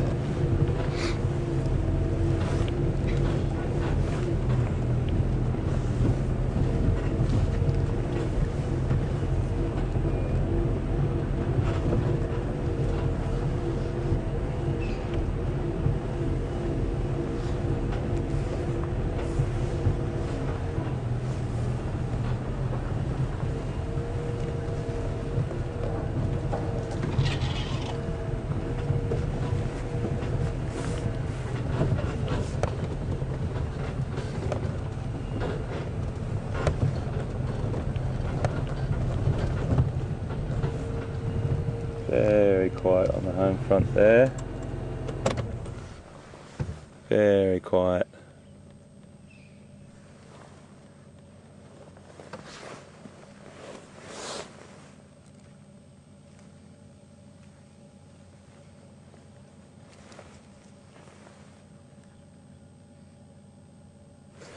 Just want to show you something around here.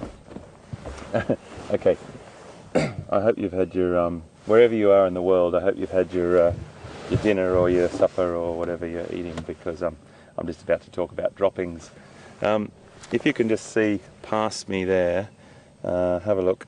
There's a white patch. Can you see that? Sorry, I'm in the way. Yeah, can you see that? There we go. Now they're hyena droppings, and they the reason why they're that colour is because the hyena consume an incredible amount of calcium by eating bones and everything else. They leave hardly anything of a carcass, maybe just the hooves and the horns and a little bit of the skull of an animal, but they will consume as much as they possibly can. They've got incredibly powerful jaws. We did talk about this yesterday, but I didn't have any hyena droppings for you, and that will end up coming out in their feces or their droppings like that. And then, you know, it's calcium rich droppings, so what happens after that is everything in nature. Sorry, my head crashed in there before. I didn't even give Liam a chance to zoom out. I do apologise, mate. Everything else in nature, everything is utilised, so that feces or those droppings that are rich in calcium can be used by birds that need to get some calcium, and tortoises have even been seen to eat it. Okay, I hope you finished your food. Sorry about that, Liam, just crashed right into your shot there.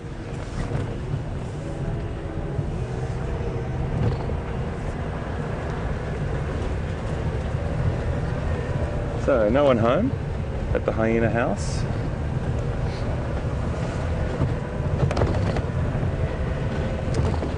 Pete showed me a photograph of the elephant that he saw yesterday. Oh my goodness, how beautiful was that elephant? Wow, that was an incredible creature. That was a tusker, what we call a tusker, and beautiful, big male. I'd love to get an eyeball on him myself. That's the sort of thing when you see those. I mean, every elephant you see, you just enjoy. But when you see those big males and those tusks, you just see that almighty power from them. Now, I think we might go down this way. Flies around that area.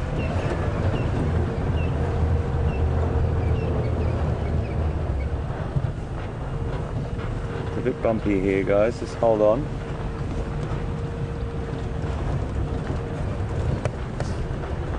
So we're going to try and do a bird every couple of days for you.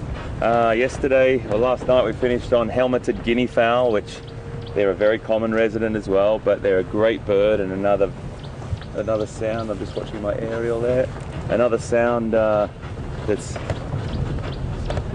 very typical of the African bush. I think the day before we did a hammerkop. Hammerkop was the bird that was walking through the water looking for fish in the water, makes an incredibly big nest. And the same day we also did the African harrier hawk, which we saw, that beautiful harrier hawk with a long yellow bill that flew off its nest. And today, oh, we just missed him. Right. Today we did a lilac-breasted roller. We'll try and do another couple of birds a day if we can. If we see them, as I said, it's got to be good shots for you to see them. And just to know that if you're not seeing mammals all the time, the birds are out there and you really need to stop and have a look if you can.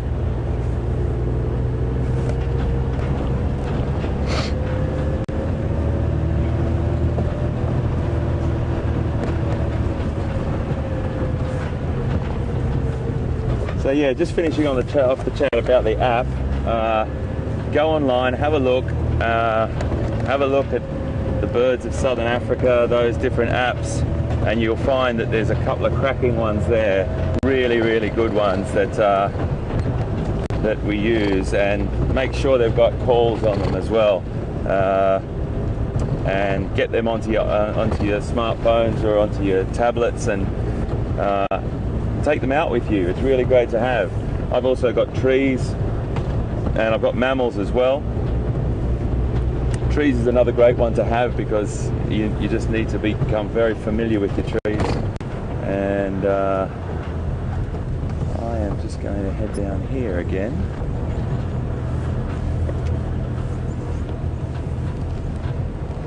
It's been quite nice this morning. We've seen loads of things. But things with whiskers have avoided me. But that's alright, we'll keep looking.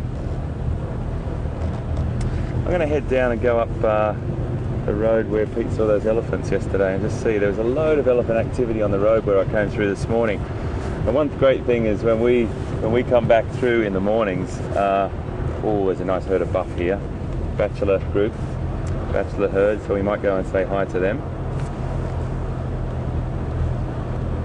Oh, it's actually not a bachelor herd at all. There's a lot of boys, but there's a couple of trailing females here. So this is not the most common of situations, because you normally see these boys out the front by themselves, but there's a few boys in here and some females as well, which is really nice to see.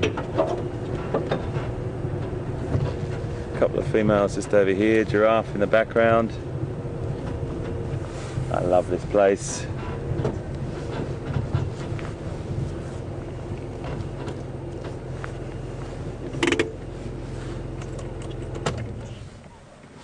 That's nice. Yeah, that's very nice. So you've got these males here with this massive boss on their head. The boss is that middle part of the horns, and on the females, there's a female directly behind. There's a female directly behind here, I think, coming up over the other side here. Sorry, and you'll see that their horns. She's got a calf with her. Sorry about that, VM. I just swung around there. She's got a young calf there. The boss, or the horns, is very different on her. You can zoom in there, VM, and see. That's a very different horn structure, and that's the sort of distinguishing feature, other than the size of the animals themselves.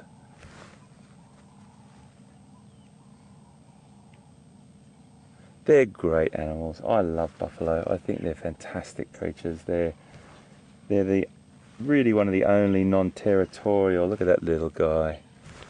And his mum. He is so fine. They would just protect him fiercely. They protect each other fiercely. I think that's one of the things I love about them. They really do bond together or band together when trouble hits, and they look after each other fiercely. He's really nice.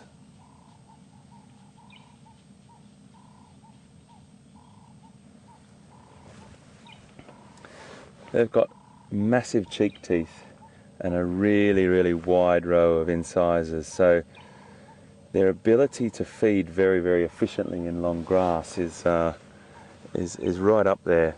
They've got very malleable lips, and they've got a prehensile tongue. That tongue, it's not as long as a giraffe's, of course, but that tongue allows them to reach out and grab bunches of grass and pull it back and grind it up with those massive cheek teeth and incisors. So they're very efficient feeders in the long grass, and they graze and they're just moving and walking and grazing as we're speaking now. I'm not going to chase them on, but I think it's a really nice thing just to sit and watch them and let them pass. We've got our giraffes that we saw over here this morning there, but buffalo, just back to them, they're non-territorial, so it's sort of, I like to call it there's a great book called A Safari Companion, and if you can get that's a great thing to get your hands on as well. There's lots of things in there, and they refer to that. The author refers to that as the buffalo nation. I just love that. I think it's such a great way to describe buffalo, because they'll come together from small herds like this, will meet up with another herd, and there's no sort of jostling or anything. They just meet up and they congregate, and they'll form a bigger herd, but there'll be a clan. So there'll be a clan like this together, and then they'll meet up with another clan, and then another couple of clans, and they just all get on. There might be a little bit of male dominancy, obviously, when it comes to what males do best at the right time of the year. But other than that, they just all get on. They're a very sociable creature, but they've got this fierce reputation from us that they're incredibly dangerous. Well, they are, but the reason why they are is because they just want to protect themselves. And one's doing a lovely behaviour right down there. If you can just go to the right, mate, a little bit. You've got a bull down there doing this sort of bizarre neck rubbing gesture. That bull left a little bit, left. He's just there, that one in the middle there. Yeah, he might do it again. This bizarre neck rubbing and face rubbing behaviour they do.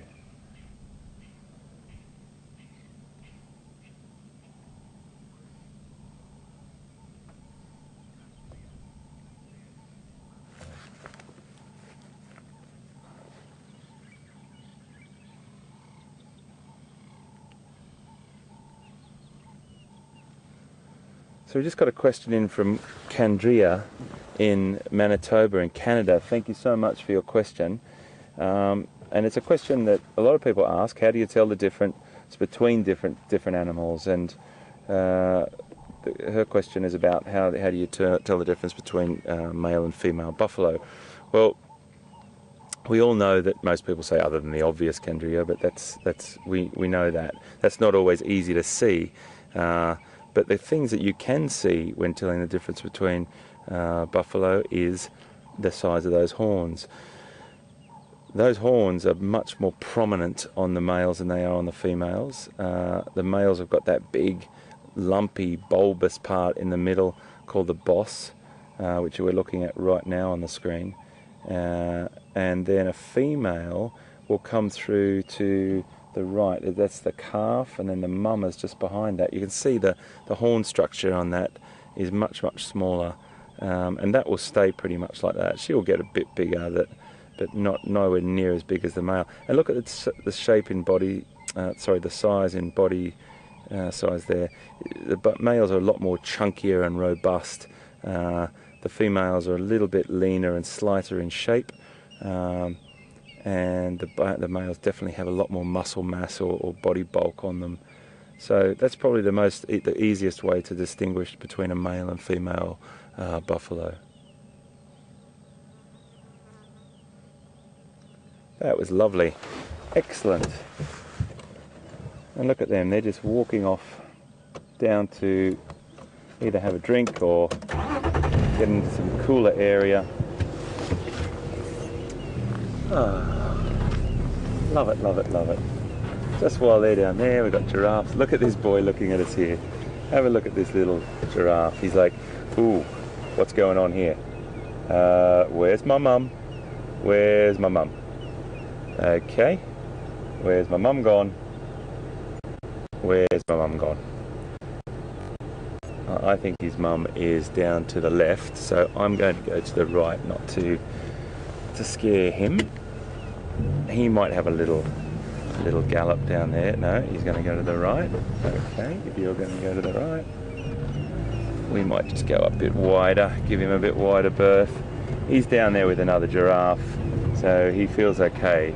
But again, we come back to that old thing that I keep saying about the wonderful place that we're at. The animals are so comfortable.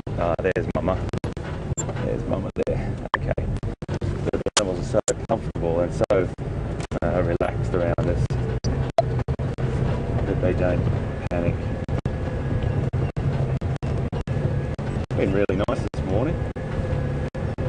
A little bit of rain, but it's held off. I think, not sure what's going to happen with this weather.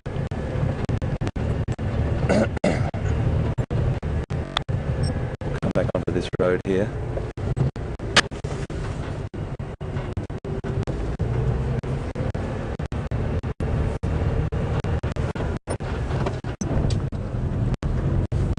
Lovely, lovely morning.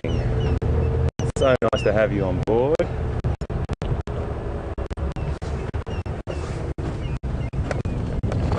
Just going to cut down here.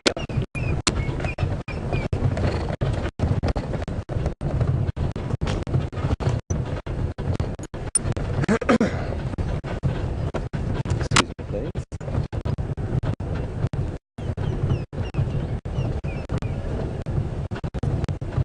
There's Mama. Oh, we should probably have a little quick chat about feeding if we're here. Is that close enough for you? Let's see what you think about that. Yeah, that's lovely. Ever so quickly. She's just spotted something, but she'll relax in a second and go back to feeding. I just wanted to talk to you. We touched on those acacias before, and how they've got defense mechanisms. What she's doing right now is feeding, and we might be able to see that long tongue come out of her mouth. She might not do it on this species because hasn't got as many thorns on it. But what she'll do is, if she reached up really high to get to shoot, she might use that tongue, and that tongue is up to 45 centimetres or 18 inches long in the adults, and that's a prehensile tongue, so it'll allow the animal to reach out, pull the foliage back into the mouth. You'll see the tongue sticking out now and again. She's only using her lips and a little bit of her tongue to do this at the moment. She'll wrap around that and pull it back into the mouth.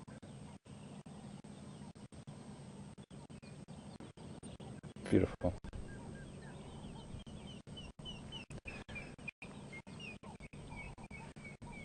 It's very relaxing watching wildlife, folks. Very relaxing.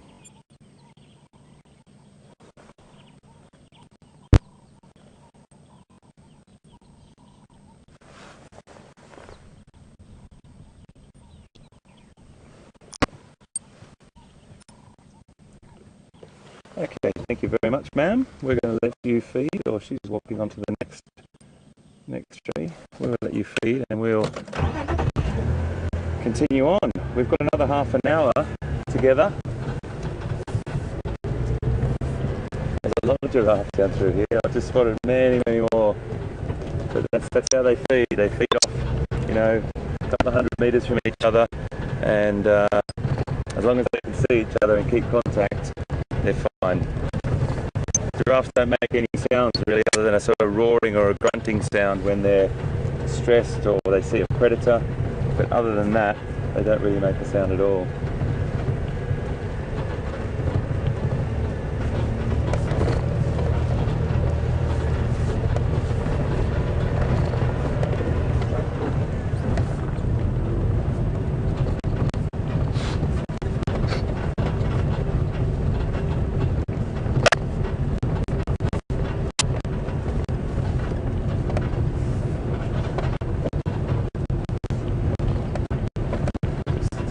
Along this road here, and then we'll peel off to the left. Now, I know that Pete's back on the road, which is a great thing, and I'm going to pass it over to him just now, but I just wanted to say thank you for being with me this morning. For the time that I've had you, it's been a really great privilege. I love doing what I do. Pete loves doing what he does. It's a great thrill for us to be bringing this to you live from these beautiful reserves in South Africa. And all I can say is come back as much as you possibly can. Join us whenever you possibly can. Check out the website. It'll give you times when... A little squirrel there.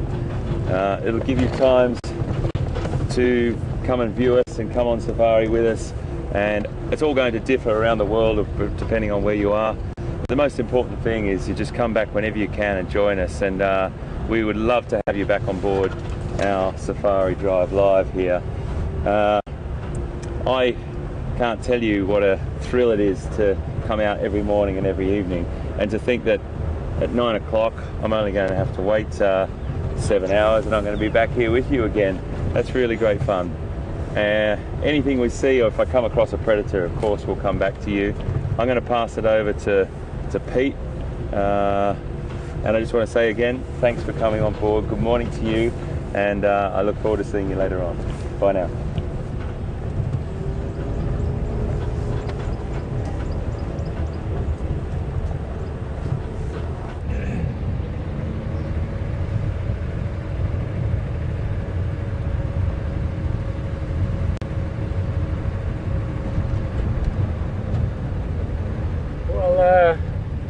Welcome back with myself, Peter, and Brian on the vehicle again.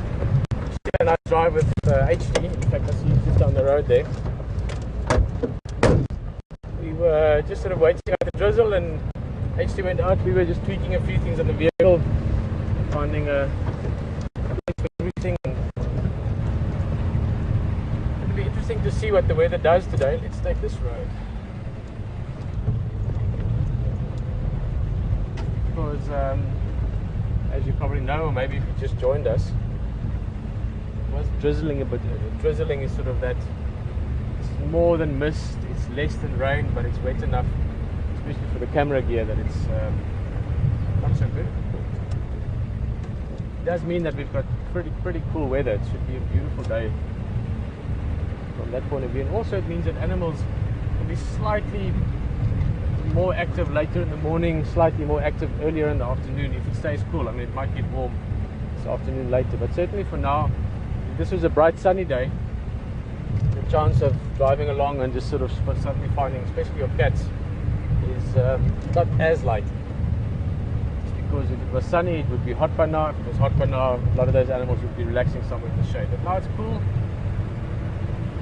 This feels the same as it often does sort of half an hour after sunrise. So get a bit more activity later into the morning with a variety of game. Again, especially with the cats. So we're going to look around a little bit. Nice easy drive. I want to head back up to Arathusa Dam. That's where we were heading this morning before the drizzle came. But obviously keep a careful eye on the weather, but for now it's looking like it shouldn't be coming anytime soon again. By that I mean sort of 10-20 minutes. We should have a window about 25 minutes left. Although it might build up into rain this afternoon, but that we will have to see. Most of my life, actually, I've worked in environments where the weather plays a role. I've worked very little. Let me think. Well, I guess you could say I've worked in the office. The business we have a little office, but it's right on the water, and it's a little wooden building. So it doesn't really fit into an office mold for me. But I've always been very closely reliant on the weather. And one thing that I learned, luckily long ago, is that you can't do anything about it. The weather is what it is.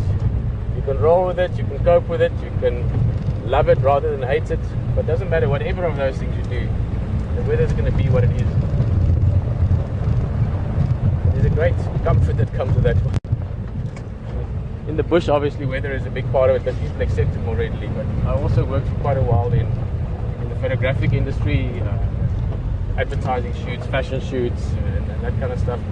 And we'd often have really big days planned, big budgets, and the photographers would really stress about the weather. What's the weather doing tomorrow? And obviously, you can plan for it, have contingency plans, but I always try to say, guys, just relax, sir. You're not going to change it. And then once you do that, then you can quite often think clearer. Anyway, that's a long talk about the weather. I'm used to my warthog tail at the back again. I was driving around in Zanele, which is the name of the other vehicle. This one is the Jigga. Zanele and Jigga has got slightly different configurations of the broadcasting aspect. The Jigga's got a longer tail sticking out the back of the antenna. So I'm just going to readjust my ceiling. I like the Jigga. I named the Jigga, so having done this vehicle for a long time, it feels a bit like visiting an old friend. Ooh, beautiful antelope. Let's actually try and get a creative view there. So I'll move a little bit once you're in close there, Brian. See if we can't get a little through the let's just get the good view. Oh, that's actually nice. Two different trees in shot there. To the front left you've got the Transvaal silver cluster leaf, a very big name. But these leaves all sit in little clusters together. You'll see it looks like little dragonflies, each little clump of leaf. On the right hand side you've got a tree wisteria, which is a beautiful tree. It's my father's favorite tree, or one of his favorite trees. And the tree wisteria make these bushes or bundles of sort of purpley blue flowers. Not long from now, into summer, you'll see them. Oh, and there's an animal as well. The animal, who knows what that is? Sometimes people confuse them with kudu. Sometimes people confuse them with bushbuck.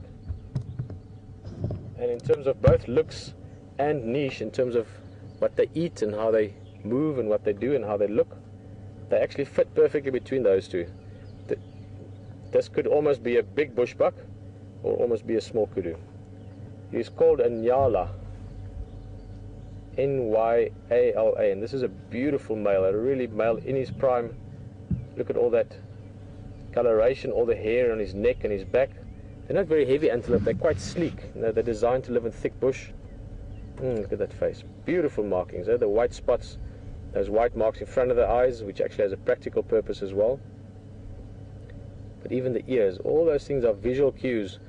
Maybe a leopard is busy stalking it and suddenly it's looking that way, the leopard's going to go, uh-oh, I've been seen. But those white marks in front of the face, they also help to reflect a little bit of light into the eyes. So these antelope are browsers. You can see there, it's busy eating leaves. What's it eating? Looks like it's called a Ziziphus macronata. Blinkblaar waggebikkie, and I'll remember the English name just now. It is a... my maggies, I forgot. I'll remember it now. Ziziphus macronata is the scientific name for it. Buffalo thorn, how can I forget that? It's one of my favorite trees as well. But being a browser, they live in thick bush, and those white sort of spectacles in front of the eyes help to reflect a little bit of extra light into the eyes, just giving them that slight edge in shadows or in evening time to just see that a little bit better perhaps in low light. Just going to wait here for him. I think he's going to walk across the front here.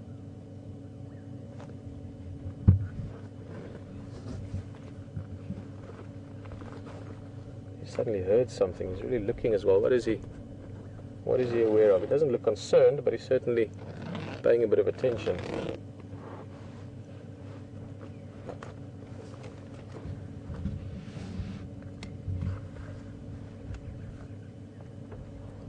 Just love the way they move. You'll see they look so poised, perfectly balanced, quiet, doesn't make much of a sound.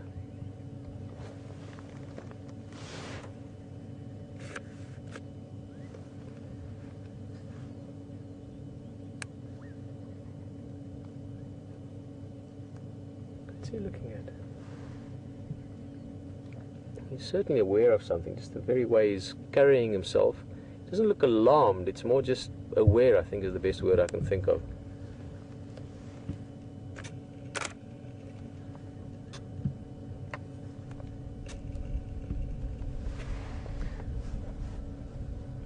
Guys, we're gonna keep looking at this guy. As I said, he's definitely looking at something, but it looks like something small, maybe in the grass there. If it is something interesting, if something happens, let's just give this a second. Sorry, Hayden's just found something, but I'm going to go to him shortly. But this is getting more and more curious for me. I just want to see what this is about. He's very alert now. Look at that posture. Get out the way there, but he really is propped up now. It might be I don't know. I mean, it could be a snake. It could be one of those, the irrelevant five, or the ridiculous five. It could be a bush, but it could be a leopard as well. I mean, it could be anything. So I don't want to see what this is about. He's approaching very slowly. You can see very carefully, looking. Look at the ears, pointed all the way forward, really focused in on that sound, whatever it is that he's aware of.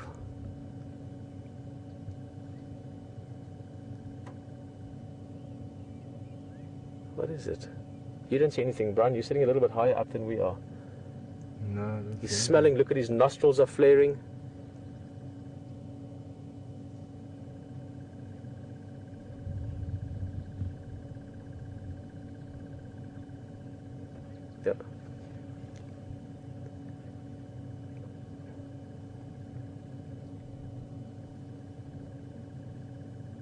seems to have relaxed a little bit.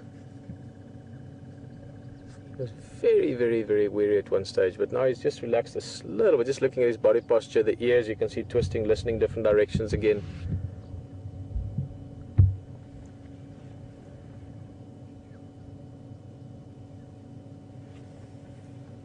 And this is where one can be so tempted to just go closer and have a look, but I don't want to disturb him for now. But he's suddenly relaxed. Maybe he's seen that it's just something not as important as he thought it might be. Maybe he saw a little tuft of white and thought maybe it's the tail of a leopard. And then he got closer and he saw, no, it's just an old bone or something like that. I don't know. He's chewing again. The ears are listening in different directions. The body posture is relaxed. So nothing too serious.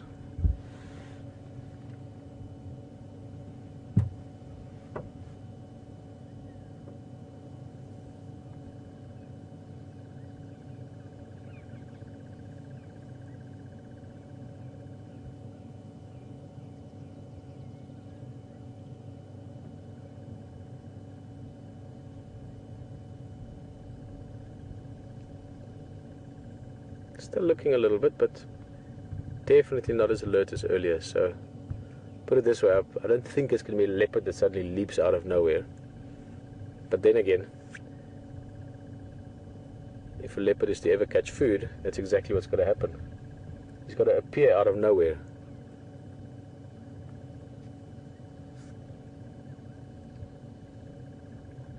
Gorgeous male. I just look at all the coloration on him. I love the markings, the hair on the neck, the belly and the back. All that hair on the back can stand up as well. They do the sort of posturing when they're showing off to other males.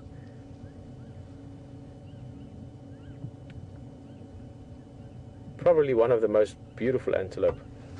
And also, interestingly enough, very different looking male, or the male is very different looking from the female. The females are much redder in color. The male is being much darker. I don't know what that was about. It's moving off now, but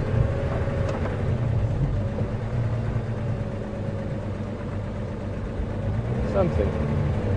But there he is standing. He's not too concerned with life now. They're just slowly moving along.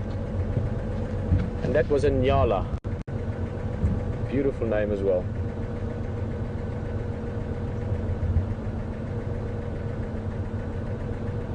It looks like he's eating grass here, but he's actually eating some leaves, maybe a little shrub that's growing there that he likes.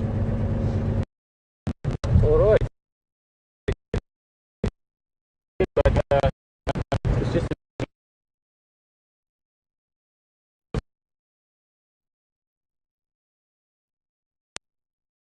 Boyatella or the Djuma, so both Boyatella Lodge and Gallagher Lodge are on Djuma now. But the name will stick probably forever, or as close to forever as forever could be.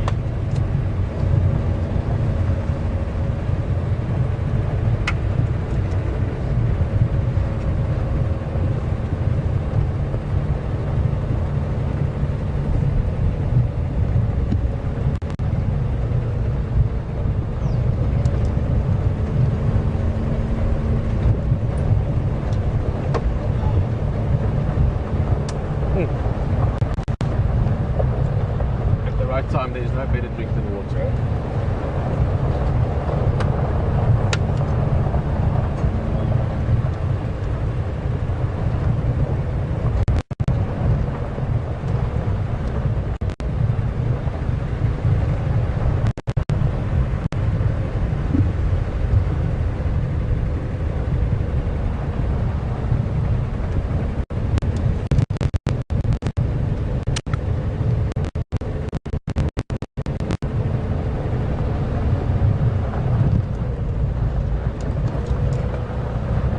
Good question, Bob. Bob is joining us here from Iowa. And just how high can a Nyala jump? They're incredible jumpers. The whole sort of subfamily, your Kudu, Eland, Bushbuck, Nyala, they are all very good jumpers. I would say probably in order, Kudu, eland, nyala, bushbuck. In terms of height, kudus are amazing at jumping, but nyala as well, and this is because of their habitats as well. They living in thick bush, an important part of their ability to a little bit. Oh wait, what's that? Dust is dust. I think I spied something with my eye. Living in thick bush, Bob, you know, they ability on just being able to outrun something like a zebra would, or maybe impala might, or a wildebeest.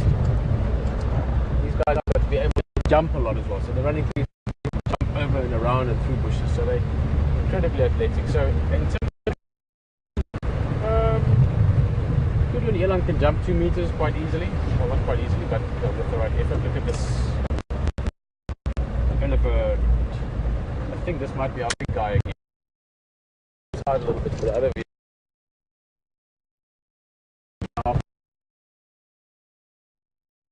Which we'll get closer to now. But it doesn't from yesterday.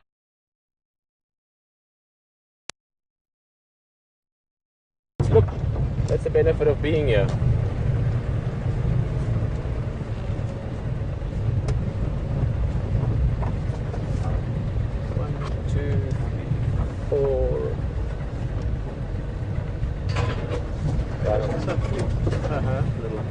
A low head shake there. This is the big guy, or the biggest one in the group that I can see so far. He's only got one tusk. I can see there, he's a bit behind the bush. I'm just going to stop for now. He was just giving me a sort of a turn here from any of them.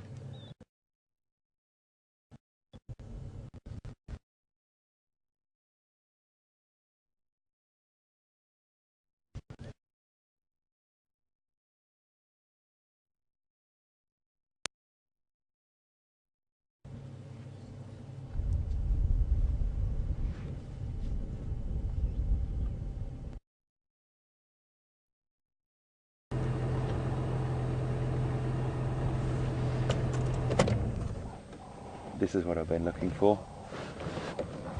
A breeding herd of buffalo. Well, when I say breeding herd, females and calves, not solitary bulls. And they're all lying down incredibly relaxed there. There'll be bulls, cows, calves, adolescents, sub-adults, bulls, and that's a very, very tight-knit group of animals right there. Lovely buffalo herd. One of the really beautiful things about buffalo that I love is that every clan of buffalo, so between 10 to 15 animals, has a dedicated pathfinder. And that pathfinder is a buffalo that knows where the best pastures are and the best water. And each time they move to the best pastures, or they all move together, whether it be in a line, on a trail, or just walking through the woodland, you'll find that dedicated pathfinder will take them to where they need to be. And the trust has put in her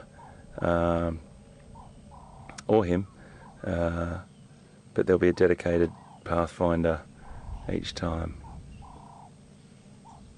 It's really nice. There's a lot there. There's probably about 50 or 60 animals there.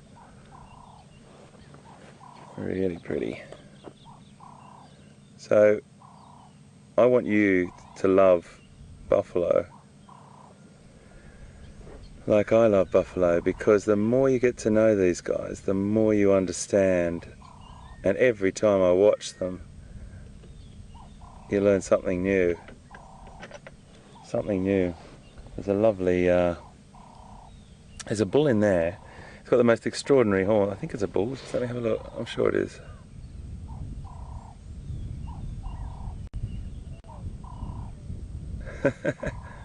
He's lying down, I think. I just can't quite see him properly.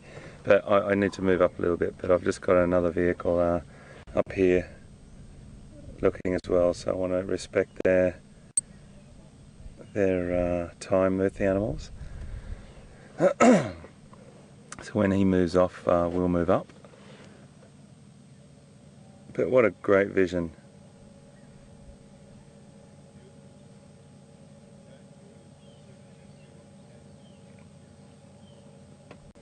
And they'll all lie down together. Some put their heads on each other's backs. Some will just rest up against each other. They're very tight. But I love that thing about the Pathfinder. I think that's fantastic. Someone's got the navigation job, and it's quite a big responsibility. They're great creatures.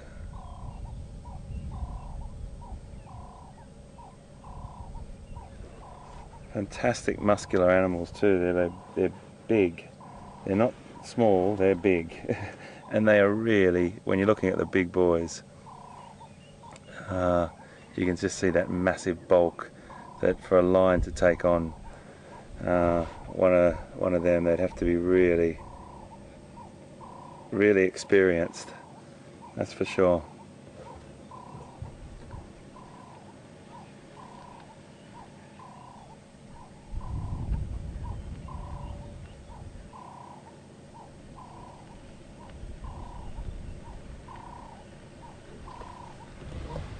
Well, I'm going to hand over to Pete and let him say farewell. It's fantastic to have you with us today, and I'm going to see you this afternoon.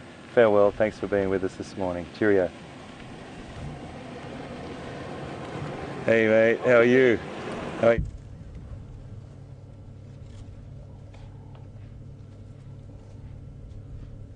Well, those buffalo were nice and relaxed in the water. They're probably going to stick around that area as well. These elephants are just moving along very slowly. This beautiful bull has come out a bit more now. He's look how he's standing. See his back legs. He's resting his one leg. And this is something you see quite often. Elephants, they need 4 legs to walk. They can't walk or move on 3. But at the same time, they can spend days, even weeks, even without lying down. They sleep while standing as well. They can lie down, but it's not an easy thing, especially for these big males. So you often see them just resting one leg, crossing the one leg over the other one in the back, crossing the front leg, and just sort of moving the weight around. Yeah, they're also just lazily feeding along. They're making their way towards the waterhole down the road here. They'll probably get there in the next hour or 2.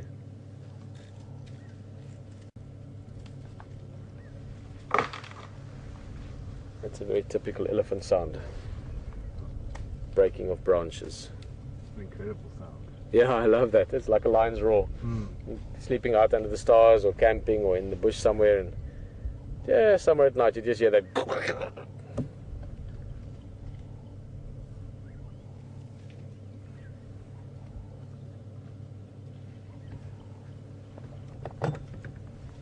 HD again.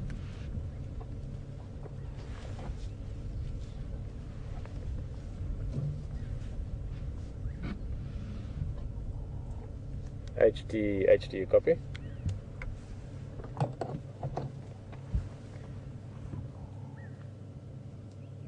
Not very hairy animals, elephant. Got a little bit of hair. Normally those ones, the ones we're looking at now, on the tuft of the tail. And then a little bit of hair along the trunk. Gives them a sort of sensory aspect that they can feel. And then around the eyes, very important, the hair around the eyes. Here I can, up just to roll with gravity. Don't walk away, walk towards us. I'm just going to show you the eyelashes. Elephants have got nice long eyelashes. Again, they stick their heads very often into thick bush, thorn trees and sticks and things like that. So those eyelashes are just the early warning system if there is something sharp that might touch the eye.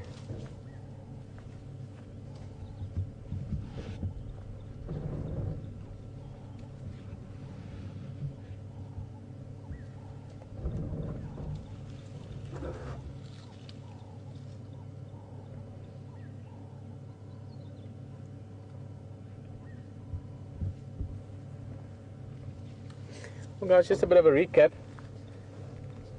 Beautiful day out here, as always. It's always a beautiful day. But maybe a bit of rain later today. We must see what happens.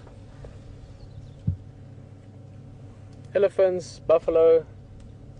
We're going to look again for all the other big things this afternoon as well. Keep in mind, you are live on safari with us here in Djuma Game Reserve, South Africa with Wild Earth. And we are in the live rehearsals, if you want. We're on the stage where we're just testing everything, making sure everything works. All of it building up to Big Cat Week, end of the month. And very exciting things coming along the line. You can talk to us. You can tweet at #SafariLive, or you can send questions via email to questions@wildearth.tv. And have a word, ask something, say something, even just to say hello, good afternoon, good morning.